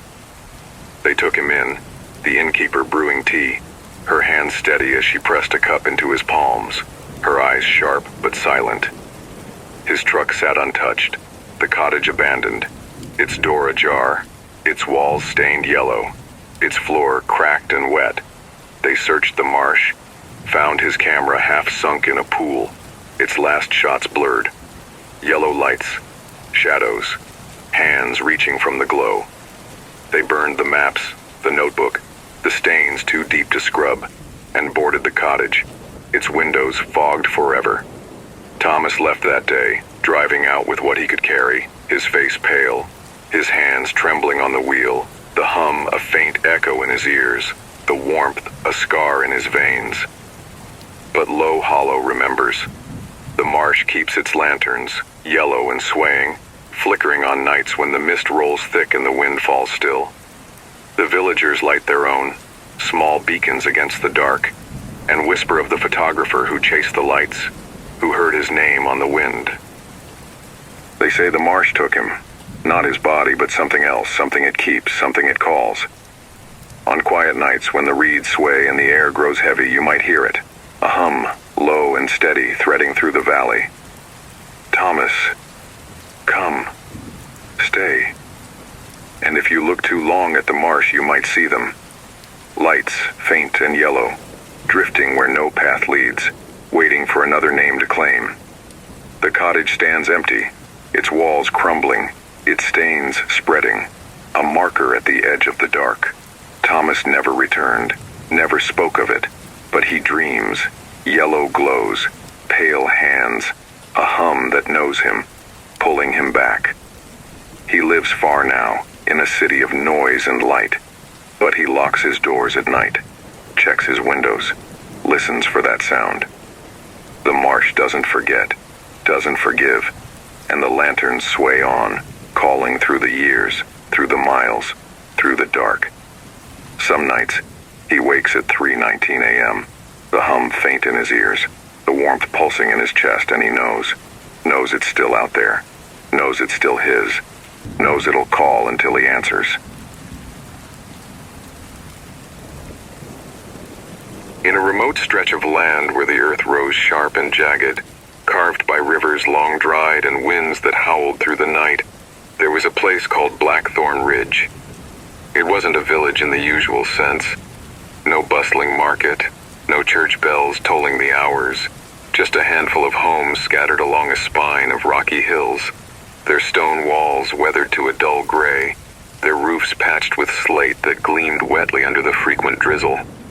The ridge loomed over a valley choked with brambles and twisted trees, their branches black and thorny, clawing at a sky that rarely broke into sunlight. Beyond the homes stretched the wilds, Miles of scrub and stone, pocked with caves that gaped like mouths, their depths uncharted, their silence a weight that pressed on the soul. The people of Blackthorn Ridge lived quietly, their lives tethered to the land, their eyes carrying a wariness that spoke of things they wouldn't name. They whispered of the ridge at night, of sounds that drifted from the caves, soft sibilant murmurs that wove through the wind, calling names, promising secrets. The old ones said it was the land itself, older than the hills, older than memory, speaking through the stone, but the younger ones scoffed, blaming foxes or the echoes of their own voices bouncing off the rock.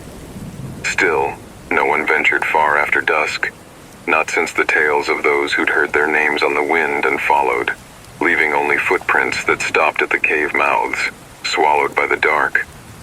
Into this hushed, rugged place came Thomas Wren, a man drawn by the pull of the unknown, a stranger to the ridge, but not to its kind of shadows.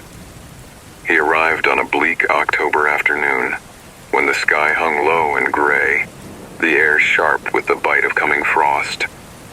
Thomas was 34, a photographer with a lean frame and a restless spirit, his dark hair streaked with gray from years of chasing edges, cliffs, forests, places where the world felt thin. He'd grown up in a city of steel and noise, but it never held him, its clamor a cage he'd escaped through a lens that captured what others overlooked.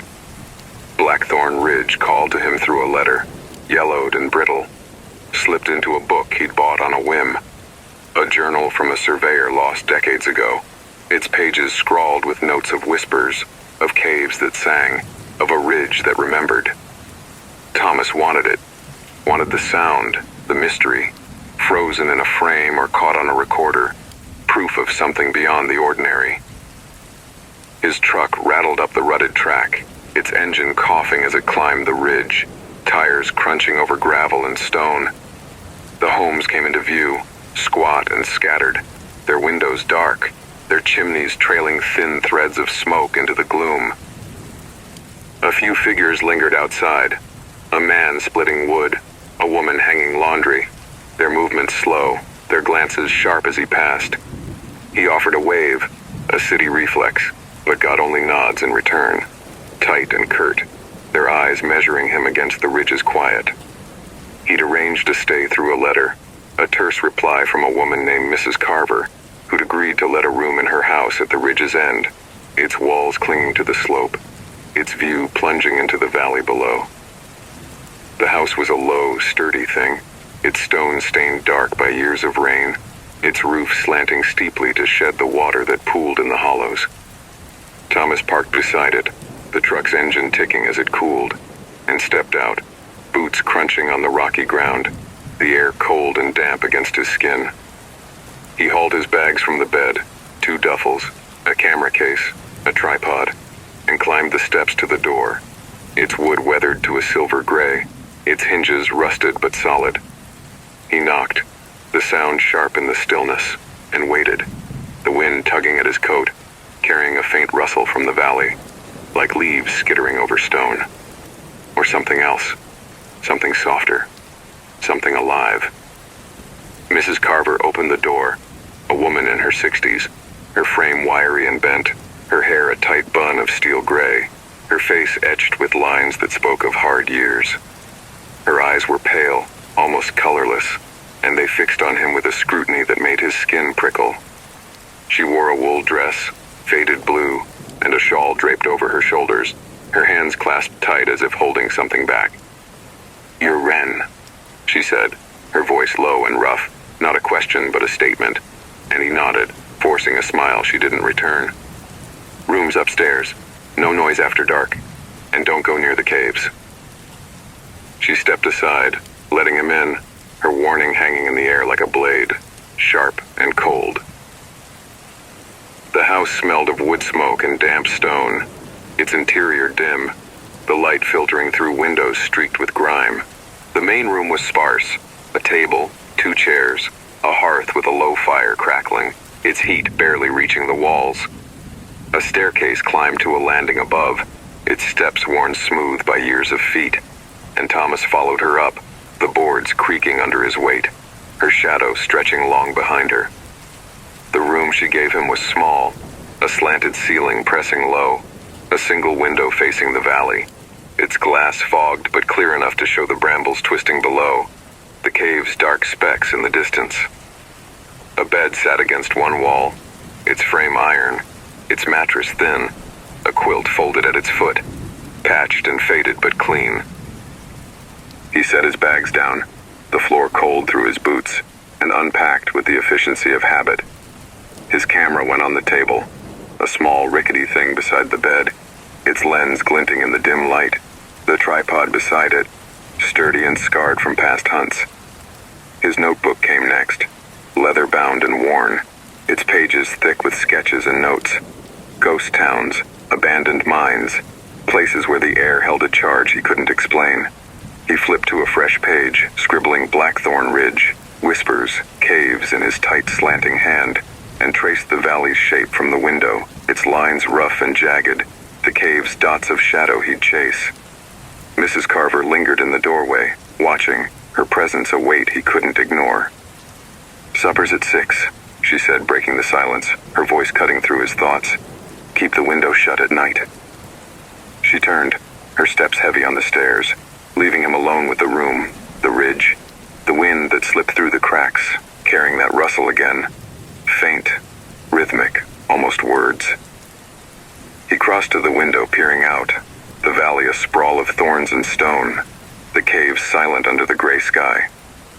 Nothing moved, nothing glowed, but he felt it. A pull, a whisper in the air, tugging at him, daring him to listen. He shut the window, the latch stiff, and sat on the bed, the springs creaking, the ridge settling around him like a breath held too long, waiting for night to speak. That first evening in Blackthorn Ridge, Thomas settled into the house's quiet, the weight of the day pressing against his shoulders as the light faded beyond the valley. Mrs. Carver called him down at 6, her voice sharp through the floorboards, and he descended the creaking stairs, the air growing warmer with the faint smell of stew simmering on the stove. The main room was dim, the fire in the hearth casting a low, flickering glow across the stone walls, its shadows stretching long and thin, like fingers reaching for the corners. She'd set the table with 2 bowls, a loaf of dark bread between them, its crust rough under his fingers as he tore a piece free. She sat across from him, her pale eyes fixed on her meal, spoon moving slow and deliberate, her silence a wall he didn't try to breach. The stew was thick, potatoes, carrots, a meat he couldn't name, its taste earthy and heavy, warming him against the chill that seeped through the walls. He ate quietly, the clink of his spoon against the bowl the only sound beyond the fire's crackle and the wind's low moan outside. Mrs. Carver didn't speak, didn't ask about his plans, his camera, the ridge, and he didn't offer. Something in her stillness warned him off, a tension coiled beneath her bent frame. He glanced at her once, catching her eyes on him, sharp and unblinking, and looked away, the bread dry in his throat. Supper ended as it began, in silence, and she cleared the table with a scrape of wood on stone, her shadow retreating to the kitchen as he climbed back upstairs, the ridge's quiet settling over him like a shroud. The bedroom felt smaller in the dark, the slanted ceiling pressing closer, the window a faint square of gray against the night. Thomas set his lamp on the table, a small oil thing he'd brought, its flame steady when he lit it, casting a warm circle that barely reached the walls. He spread his sleeping bag over the bed, its quilt too thin to trust against the cold that radiated from the floor, and sat, boots off, coat draped over the chair, the wind rattling the window despite its latch. He pulled his notebook out, flipping to the ridge's page. Blackthorn Ridge, whispers, caves, and added beneath it, arrived, house at edge, wind sounds like rustling, maybe more. His pencil moved slow, the words grounding him, a tether to the world he knew, the one where sounds had reasons and shadows stayed still. He lay back, the springs creaking, the lamp's light flickering as the wind gusted harder, slipping through cracks he couldn't see. Sleep tugged at him, the day's drive and the stew's warmth pulling him down. But the ridge wouldn't let him rest. He drifted, half dreaming of city lights blurring into rain, of shutters clicking in empty streets, when a sound snapped him awake. A whisper, soft and sibilant, threading through the wind like a needle through cloth. He opened his eyes, the room dark save for the lamp, its flame steady, the clock on his phone glowing 3:19 a.m., a number that prickled his neck with memory. He lay still, breath shallow, listening, and it came again, faint, rhythmic. Not the wind, but something else, something closer, slipping from the walls, the floor, the air itself. Thomas, come. He sat up, the sleeping bag rustling, heart thudding against his ribs, and turned the lamp brighter, its light spilling across the room, chasing shadows into corners. The whisper stopped, the silence heavy, but the air felt wrong. Thicker, colder, pressing against his skin. He swung his legs over the bed, socks silent on the floorboards, and stood, the wood cold and damp under his feet, a chill that hadn't been there before. The sound came again, sharper now, a chorus of whispers weaving together, not one voice but many, old, young, cracked, soft, sliding from the walls. Thomas, come, see. He grabbed his phone, its flashlight a harsh beam, and swept it around, the light catching the crack in the ceiling, wider now, its edges wet, glistening like the inside of a mouth. He stepped closer, breath fogging, the whispers growing, circling him, tugging at his ears. Thomas, come, stay. The crack seemed alive, pulsing faintly, and he reached up, fingers trembling, brushing the edge, cold, slick, like stone kissed by rain. The whispers sharpened, a hiss that filled the room, and he yanked his hand back, the beam shaking as he turned it to the window. The glass was fogged, streaked with grime, but beyond it, something moved. A shadow, tall and thin, flickering past, then gone. He froze, heart slamming, and the whispers swelled. Thomas, see, come. He crossed to the window, wiping the fog with his sleeve, peering out, the valley a sprawl of thorns and stone, the cave's dark holes in the ridge. But nothing moved now. Nothing glowed. Just the wind rustling the brambles. Or so he told himself. He backed away, the whispers fading, the silence returning, thick and watchful. The lamp flickered, its flame dipping low, and he checked the oil. Full, steady, no reason for the stutter. He sat on the bed, phone in hand, the flashlight off, the room dimming as the lamp settled. The whispers were gone, but he felt them, lingering, waiting, a thread stitched into the night. He pulled the notebook over, pencil trembling as he wrote, 3:19 a.m., whispers, voices, my name, shadow at window, crack in ceiling wet. The words blurred, his eyes heavy, but sleep wouldn't come. Not now, not with the ridge awake around him, its breath in the walls, its eyes in the dark. Morning broke slow and gray, the sky a slab of cloud pressing on the valley, the light filtering through the pines in thin, cold shafts. Thomas woke, unrested, the lamp still burning, its flame a frail glow against the dawn. He dressed, layering a sweater under his coat, the chill deeper now, seeping through the floor, the walls, his skin. He brewed coffee downstairs, the stove's hiss a small rebellion against the quiet, and ate a slice of Mrs. Carver's bread, its crust tough against his teeth. She was there, silent at the hearth, her back to him, stirring a pot, her shadow long and still. He didn't ask about the night, didn't mention the whispers. Her eyes, sharp when she glanced his way, told him she knew something, but her lips stayed shut, her silence a wall he couldn't climb. He spread his maps on the table, their edges curling in the damp, and traced the ridge's spine, marking the caves he'd seen from the window. 3, maybe 4, their mouths dark and jagged, calling to him like the whispers had. His camera sat ready, battery full, lens clean, a tool to capture what he couldn't explain. He packed it with a recorder, small, digital, a backup for the sounds he'd chase, his hands steadying as he worked, the rhythm of gear a comfort against the night's unease. Mrs. Carver turned then, her voice cutting through. "Stay off the ridge after dark." She didn't look at him, didn't wait for a reply, just shuffled to the kitchen, leaving him with her warning, a weight he felt but wouldn't heed. He stepped outside, the air sharp and wet, the valley glinting under the gray light, the caves silent in the distance. The wind carried that rustle again, faint but there, weaving through the thorns, and he felt it, the pull, stronger now, tugging him toward the ridge, the whispers a memory he couldn't shake. He locked the door, the key cold in his pocket, and started up the slope, camera slung over his shoulder, the house watching him go, its shadow stretching long across the stone.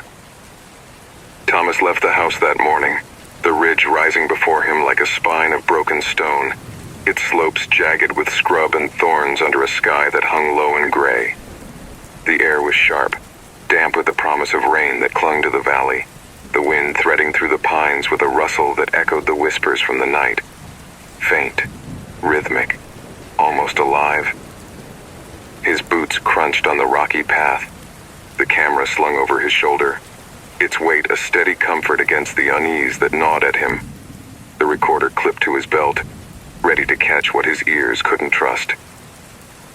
Mrs. Carver's warning, "Stay off the ridge after dark," rang in his head, but the daylight felt like armor, thin as it was, and he pushed it aside, his steps deliberate, the valley shrinking below as he climbed.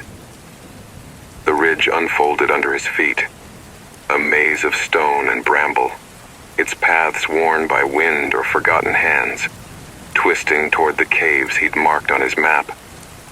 The trees here were sparse, black and twisted, their branches clawing at the air, their bark rough against his palm as he steadied himself on the slope. He walked for an hour, maybe more, the house a speck behind him, the valley a sprawl of thorns and shadow, the caves growing closer, dark mouths in the rock, their edges jagged, their depth swallowing the light. He stopped at a rise, a flat slab of stone jutting from the hill, and set his camera down, its tripod sinking slightly into the earth as he leveled it. The lens pointed toward the nearest cave, a yawning hole 50 yards off, its silence a pull he couldn't ignore. He checked the recorder, its red light blinking as he pressed record, the faint hiss of static a lifeline to the world he knew. The wind gusted, colder now, carrying that rustle again, sharper, closer, weaving through the thorns like breath over stone. He crouched beside the camera, breath fogging in the chill, and scanned the ridge, the caves dark and still under the gray sky. Time stretched, the light thinning as noon bled into afternoon, the clouds pressing lower, their shadows pooling in the valley below. He ate a granola bar, its wrapper crinkling in his hands, the sound loud against the quiet, and sipped water from his canteen, its metal taste grounding him as he waited. Waited for the whispers, the proof, the thing he'd come to find. The day waned, the sky bruising purple at the edges, and he adjusted the camera, switching to low light, long exposure, ready for dusk. He'd stay until the sun dipped, he told himself, just long enough to hear, to see, not past dark, not against her warning. The recorder hummed, its tape rolling, and he sat on the slab, the stone cold through his coat, his eyes on the cave. That's when it came. A whisper, soft and sibilant, rising from the ridge like mist from the earth, threading through the wind. "Thomas, come." He froze, heart kicking, and grabbed the recorder, holding it up. Its light steady as the sound grew. A chorus now, voices weaving together. Old, young, cracked, soft, slipping from the cave. "Thomas, see, come." He stood, breath shallow, and aimed the camera, snapping shots, the shutters click a frail defiance against the whispers. They moved, circling the rise, tugging at his ears, his chest, his name a thread pulling him toward the cave. He checked his watch. 5:32 p.m. The sun a faint glow behind the ridge, the light fading fast, shadows stretching long and thin across the stone. The whispers sharpened. "Thomas, stay. Come." He packed the camera, hands trembling, the tripod folding with a clatter, torn between running and stepping closer. Just a little, just to hear, to know. The ridge felt alive, its silence a mask, and he took a step, then another, the ground crunching under his boots, the cave looming, its mouth a dark promise in the dusk. He stopped 20 yards out, the air heavier, colder, the whispers louder now, filling his skull. "Thomas, come, see." The recorder buzzed, its static crackling, and he held it higher, the sound clear, his name over and over, a chant that matched the pulse in his veins. He shone his phone's flashlight into the cave, the beam swallowed by the dark, catching nothing but stone, rough, wet, glistening like the crack in his room. The whispers swelled. "Thomas, stay. Come." He stepped closer, the ground sloping down, the cave's edge sharp under his boots, and saw it. A flicker, faint and gray, deep within, moving like smoke, then gone. His heart slammed, the light shaking in his hand, and the whispers roared. "Thomas, ours, come." He backed away, the recorder slipping, the flashlight beam jerking across the rock, and tripped, falling hard on the slope. The breath knocked from his chest. The whispers followed, circling, tugging. "Thomas, see, stay." He scrambled up, grabbing the recorder, the camera, the tripod, and ran, the ridge tilting under him, the cave's mouth a shadow at his back. The whispers chased him, threading through the wind, the thorns, his name a hook in his mind, pulling him back. He didn't stop, boots pounding the path, the rise shrinking behind him, the valley opening below, the house a faint outline in the growing dark. The whispers faded, the wind swallowing them, but he felt them, inside him, a warmth in his chest, a murmur he couldn't shake. He reached the house, chest heaving, hands shaking as he fumbled the key, the door creaking open to the dim main room. Mrs. Carver stood by the hearth, her shadow long, her eyes sharp as he stumbled in, mud streaked across his coat, his boots, his hands. She didn't speak, didn't ask, just watched, her lips a thin line, her silence heavier than the ridge itself. He climbed the stairs, the recorder clutched tight, the camera slung over his shoulder, and sank onto the bed, the springs groaning, the lamp unlit, the room cold and dark. He played the recording, the static hissing, then his name. "Thomas, come, stay." Clear, relentless, a dozen voices layered into one, echoing from the cave, from the ridge, from the night. He stopped it, hands trembling, and wrote in his notebook, the pencil scratching. "Ridge, dusk, whispers, my name, from cave." Something moved inside. The words blurred, his eyes burning, but he couldn't sleep, not with the whispers in his ears, the warmth in his chest, the cave's dark pulling at him. Mrs. Carver's steps echoed below, slow and heavy, and he glanced at the window. Shut. Fogged. The valley beyond it alive with shadows he couldn't see. The wind rustled, faint and rhythmic, and he swore he heard it again. Thomas, come.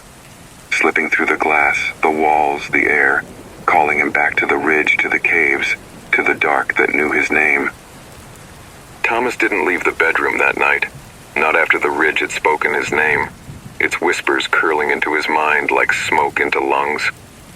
He sat on the bed, the springs creaking under him, the recorder clutched in his hands, its red light off, but its weight a tether to what he'd heard.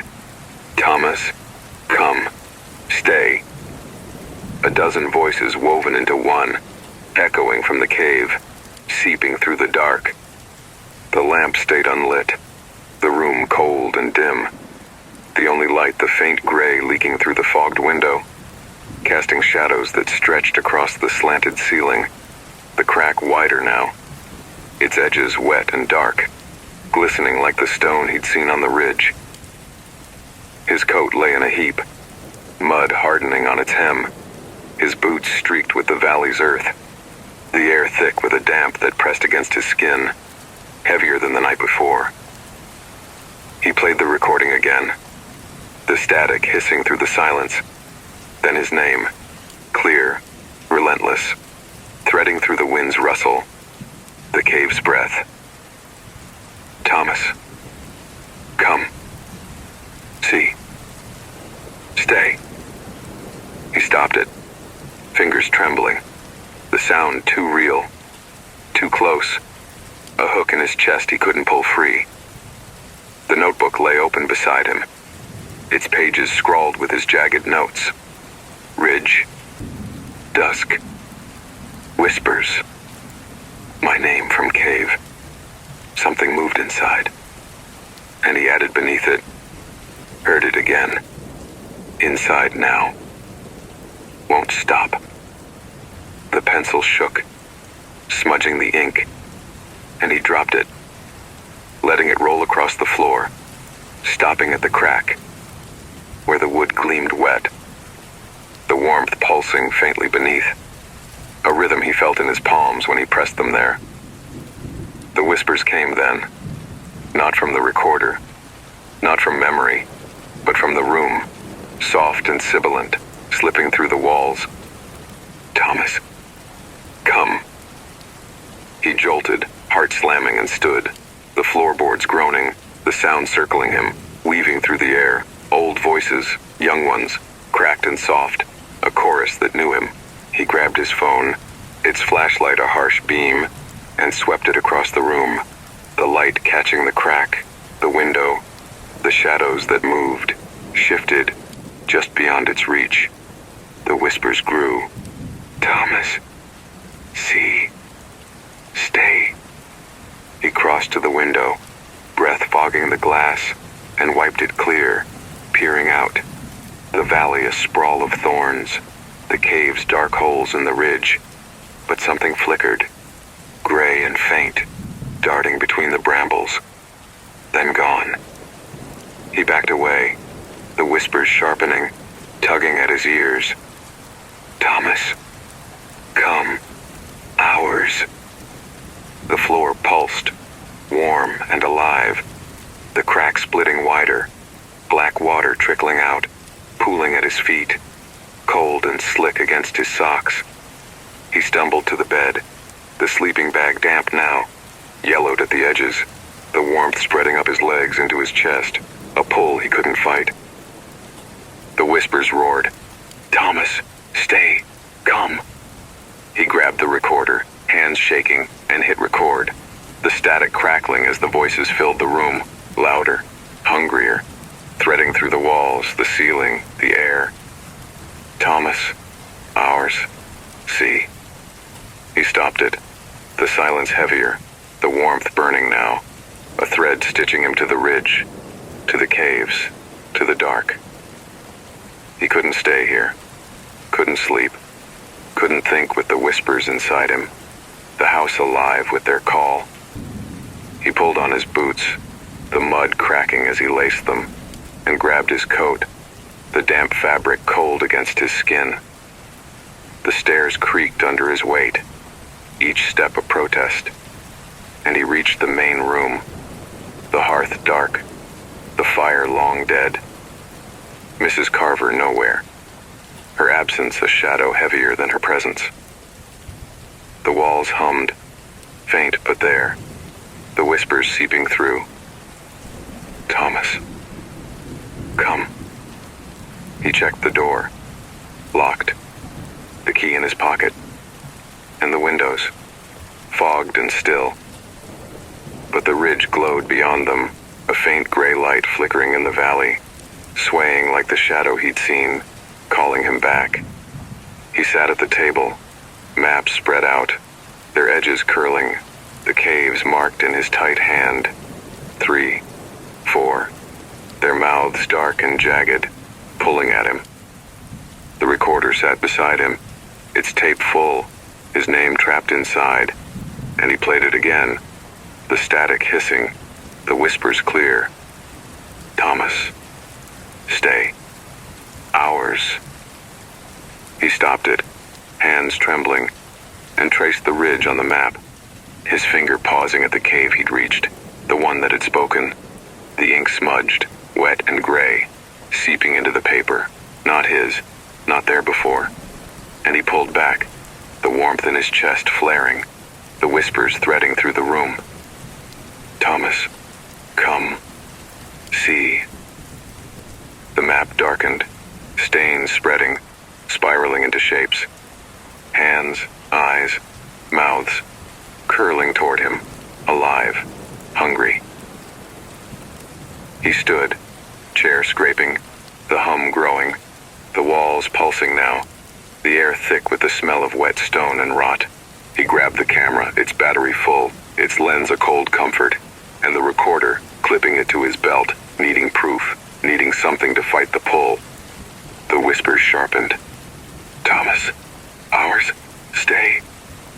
He ran to the door, fumbling the key, the wood wet under his hands, gray stains creeping up its frame, spiraling into fingers that pressed outward, reaching for him. He yanked it open, the night sharp and cold, the ridge glowing faintly, the cave's dark mouths in the distance, the whispers roaring. Thomas, come, see, stay. He stepped out, the wind hitting him, carrying their call, tugging him up the slope, back to the dark. He didn't plan to go far, just to the rise, just to see, to record, to understand, but his feet moved, the ridge pulling him, the whispers a tide he couldn't resist. The valley stretched below, thorns glinting in the gray light, the caves closer now, their shadows deeper, their breath alive in the wind. He climbed, boots crunching, the camera bouncing against his chest, the recorder humming, the whispers louder, circling him. Thomas, ours, come. He reached the rise, the slab of stone cold under his hands, and set the camera down, its tripod sinking, the lens aimed at the cave, the one that had called him, its mouth a black promise in the night. He hit record, the static crackling, the whispers clear. Thomas, stay, see, and shone his flashlight, the beam trembling, catching stone, then something else, a shape, tall and thin, gray and blurred, moving deep within, then still. He froze, heart pounding, the whispers swelling. Thomas, ours, stay. The shape shifted, stepping closer, its edges sharpening, pale, wet, a face hollowed by shadow, eyes white, mouth open, whispering his name. He snapped shots, the shutter clicking, the flashlight shaking, the recorder buzzing as the voices roared. Thomas, come, ours. He backed away, tripping on the stone, the camera tipping, the beam jerking across the cave, the shape reaching now, its hands long and trembling, gray and slick, stretching toward him. He ran, the whispers chasing, the ridge tilting, the valley blurring, his name a scream in the wind. Thomas, stay. Hours. He reached the house, chest heaving, hands fumbling the key, the door slamming shut behind him, locking it, leaning against it as the whispers faded, the wind swallowing them. The room was dark, the stains still, the warmth in his chest burning, a thread he couldn't cut. As Carver stood at the stairs, her eyes sharp, her silence a knife, and he sank to the floor, mud streaking the stone, the recorder clutched tight, the ridge's call echoing in his ears, pulling him back, always back to the caves that knew his name. Thomas slumped against the cottage door, the cold stone seeping through his coat, his breath ragged, the recorder clutched in his mud-streaked hands, its weight a frail anchor to the world he'd known before the ridge. The whispers had faded, swallowed by the wind that howled outside, but they lingered in his ears, his chest, his bones. Thomas, stay. Hours. A warmth that pulsed beneath his skin, a thread he couldn't cut. The room was dark, the hearth cold, the maps on the table sodden and stained, their gray ink spiraling into hands, eyes, mouths that gaped silently, watching him. Mrs. Carver stood at the stairs, her shadow long and still, her pale eyes glinting in the dimness, her silence heavier than the ridge itself, a judgment he couldn't face. He didn't speak, didn't move, just sat there, the night pressing in, the whispers a murmur he felt more than heard. He climbed the stairs at last, legs trembling, the boards groaning louder, wetter as if the house were sinking into the valley's earth. The bedroom loomed above, the lamp unlit, the window fogged, the crack in the ceiling wider now, black water trickling down the wall, pooling on the floor in slow, deliberate drops. His sleeping bag was soaked, yellowed and heavy, the bed's frame rusted, its springs sagging under the weight of something he couldn't see. He set the recorder on the table, its tape full, his name trapped inside and the camera beside it, mud caked on its lens, its last shots a blur of gray, stone, shadow, those long, trembling hands reaching from the cave. He sank onto the chair, head in his hands, the warmth in his chest burning, the whispers threading through his skull. Thomas, come. He couldn't stay here, couldn't rest, not with the ridge alive around him, its voice in the walls, its eyes in the dark. He played the recording, needing proof, needing reason, the static hissing, then his name, Thomas, stay.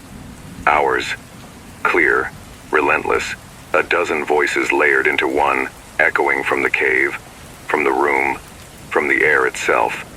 He stopped it, hands shaking, and the whispers came, not from the tape, but from the house, soft and sibilant, slipping through the floor. Thomas, see, come.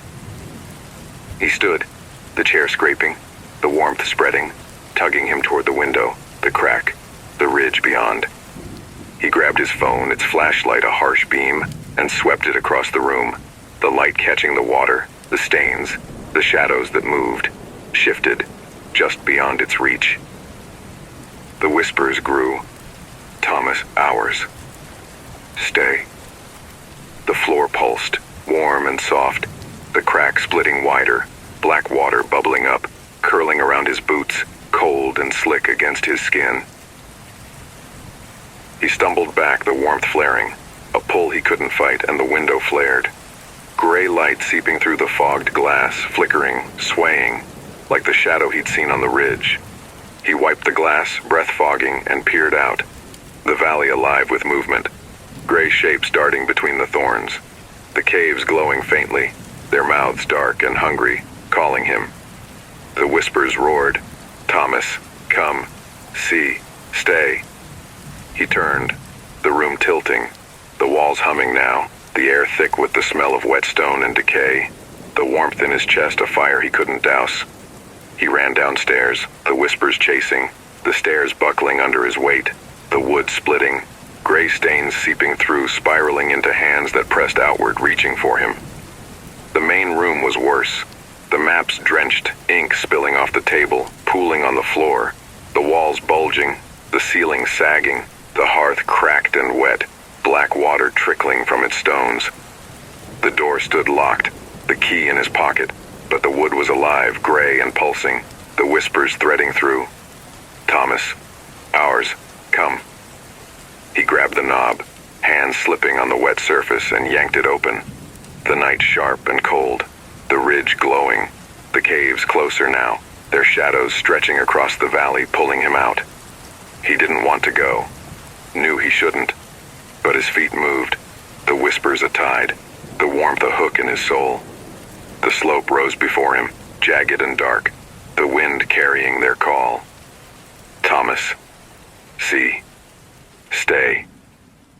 He climbed, boots crunching, the camera bouncing, the recorder humming, the whispers louder, circling him, guiding him to the rise, the slab of stone where he'd stood before. He set the camera down, its tripod sinking, the lens aimed at the cave, the one that had spoken, its mouth a black void in the night. He hit record, the static crackling, the whispers clear. Thomas, ours, come, and shone his flashlight, the beam trembling, catching stone. Then the shape, tall, thin, gray and wet, stepping from the dark, its face hollow, eyes white, mouth open, whispering his name. He snapped shots, the shutter clicking, the flashlight shaking, the recorder buzzing as the voices swelled. Thomas, stay, ours. The shape moved, closer now, its hands reaching, long and trembling, gray and slick, its shadow stretching across the stone. He backed away, the whispers roaring. Thomas, come, see. More shapes emerged, dozens, pale and wet, their faces smudges, their eyes blind, their mouths gaping, stepping from the cave, their hands grasping, their whispers a chorus that filled the ridge. Thomas, ours, stay. He tripped, the camera falling, the flashlight rolling, its beam spinning across the rock, the shapes closing in, their hands brushing his coat, his arms, his breath. He scrambled up, heart pounding, and ran, the ridge tilting, the cave's mouth a shadow at his back, the whispers chasing. Thomas, stay, come. He didn't look, couldn't look. The ground crunching under his boots, the thorns clawing his legs, the warmth burning, pulling him back. The house loomed, its door ajar, its windows fogged, and he burst inside, slamming it shut, locking it, leaning against it as the whispers faded, the wind swallowing them. The room was dark, the stains still, the warmth in his chest a fire he couldn't quench, the voices a murmur he couldn't silence. Mrs. Carver stood at the hearth, her shadow long, her eyes sharp, her silence a weight he couldn't bear. He climbed the stairs, legs trembling, the recorder clutched tight, the camera gone, lost to the ridge, its last shot swallowed by the dark. He sank onto the bed, the springs groaning, the floor wet and warm, the crack dripping, the whispers threading through. Thomas, ours, come. He played the recording, the static hissing, his name clear. Thomas, stay, see, and stopped it, hands shaking, the warmth spreading, the ridge alive inside him. He wrote in his notebook, the pencil trembling. Night, ridge, shapes, hands, whispers louder. They're here. The words blurred, his eyes burning, the house humming, the valley glowing beyond the window, the caves calling, their voices a thread he couldn't break. He lay back, the warmth pulsing, the whispers soft now, insistent. Thomas, come, stay. The walls pulsed, the floor shifted, the crack widened, black water pooling, curling around him, pulling him down. He didn't fight, couldn't fight. The ridge too strong, the voices too deep, his name a chain binding him to the dark. The house groaned, the wind howled, the valley waited, and he sank, the warmth swallowing him, the whispers a lullaby he couldn't escape, calling him home to the caves that knew his name. Thomas lay on the bed, the springs creaking beneath him, the warmth in his chest a fire that wouldn't fade, the whispers threading through his mind like roots through earth. Thomas, stay, hours. The room was a ruin, the floor wet and pulsing, black water pooling from the crack in the ceiling, now a jagged maw dripping steadily, staining the walls gray and slick. The sleeping bag clung to him, sodden and heavy, its edges yellowed, the bed's frame rusted through, buckling under the weight of the ridge's breath. The recorder sat on the table, its tape full, his name trapped inside, a chorus of voices, old, young, cracked, soft, calling him back to the caves, to the dark that had claimed him. The window glowed faintly, gray light seeping through the fogged glass, swaying like the shapes he'd seen, the valley alive beyond it, waiting. He didn't fight the pull anymore. Couldn't. Not with the warmth burning, the whispers filling him. His name a chain he'd forged with every step onto the ridge. He rose, legs trembling, the floor soft and warm under his boots, the mud cracking as he moved, the house humming around him, alive with the valley's pulse. The recorder buzzed, its static hissing faintly, and he grabbed it, clipping it to his belt, needing proof, even now, even as the ridge took him. His coat hung heavy, the camera gone, lost to the cave, its last shot swallowed by the dark, but the notebook lay open, its pages drenched, the ink spiraling into hands, eyes, mouths. Thomas, stay, hours. A truth he couldn't erase. The whispers came louder, slipping through the walls. Thomas, come, see. He stumbled to the stairs, the wood buckling, gray water trickling down, the steps splitting under his weight, the house groaning as if it would collapse into the valley below. The main room stretched before him, the hearth cracked and wet, the maps on the table a sodden mess, their stains bleeding onto the floor, curling into shapes that reached for him, pale, wet, trembling, wet. Mrs. Carver stood by the door, her shadow long, her pale eyes glinting, her silence a weight he couldn't lift. She didn't move, didn't speak, just watched, her lips a thin line, her presence a witness to the ridge's claim. He didn't ask, didn't beg, knew she wouldn't stop him, knew she'd seen this before, knew she'd stay when he was gone. He opened the door, the night sharp and cold, the wind carrying the whispers.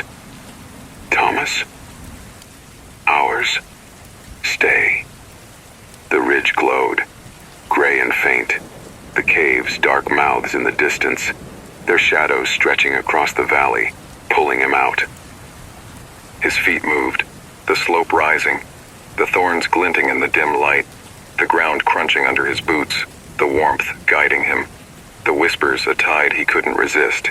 He climbed, the house shrinking, the valley opening, the caves closer now, their breath alive in the wind, their voices clear. Thomas, come, see, stay.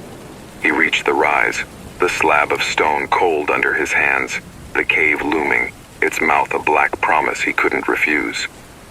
He set the recorder down, its red light blinking, the static crackling as he pressed record, the whispers roaring. Thomas, hours, come, and stepped closer, the ground sloping, the cave's edge sharp and wet, the warmth pulsing, pulling him in. The wind died, the ridge silent but for the voices, and he saw them. Shapes, dozens stepping from the dark, tall, thin, gray and wet, their faces hollow, eyes white, mouths open, whispering his name. He didn't run, didn't scream, just stood, the warmth swallowing him, the whispers threading into his bones. Thomas, stay. Hours. They reached, their hands long and trembling, brushing his coat, his arms, his face, cold and slick, pulling him down, into the cave, into the dark. He fell, not far, not deep, but into the ridge, the stone closing around him, the water rising, black and thick, swallowing him whole. The shapes pressed closer, their hands grasping, their faces clear now, pale, wet, their eyes blind, their mouths gaping, their whispers a chorus that filled him. Thomas, ours, stay. He thrashed, one last burst, his hands clawing at the rock, the recorder slipping, its light blinking out, the static drowned by their call. The warmth burned, merging with the voices, the dark, and he sank, the ridge taking him, his name a thread binding him to the caves, to the valley, to the whispers that wouldn't let go. Morning came, gray and sluggish, the ridge silent under a sky of lead. Mrs. Carver found the door ajar, the room empty, the maps torn, the stains still, the recorder gone. She climbed the slope, her steps slow, her shawl tight against the wind, and reached the rise, the slab of stone bare but for a faint gray smear, wet and cold. The cave stood dark, its mouth sealed, no sound, no light, just the ridges quiet, heavy and final.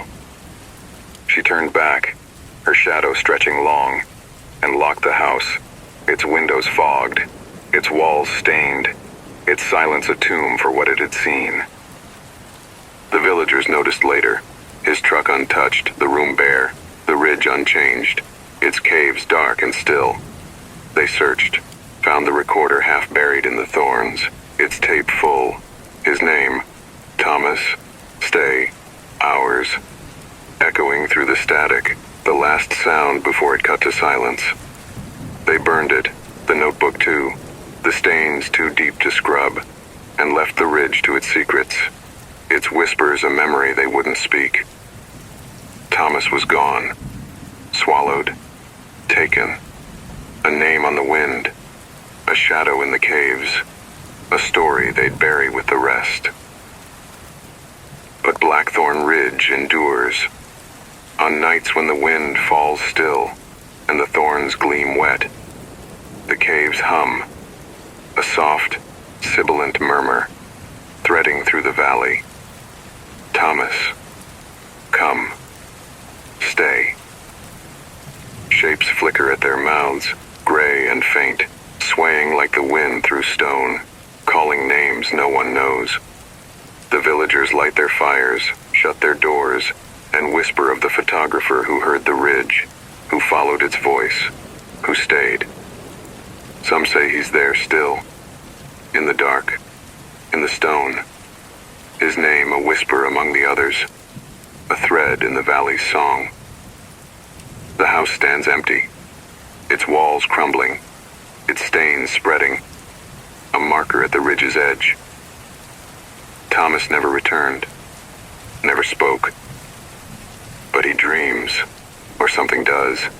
Gray shapes, pale hands, a hum that knows him, pulling him deeper. He lives in the caves now, or they live in him. The warmth a scar, the whispers a home he can't leave.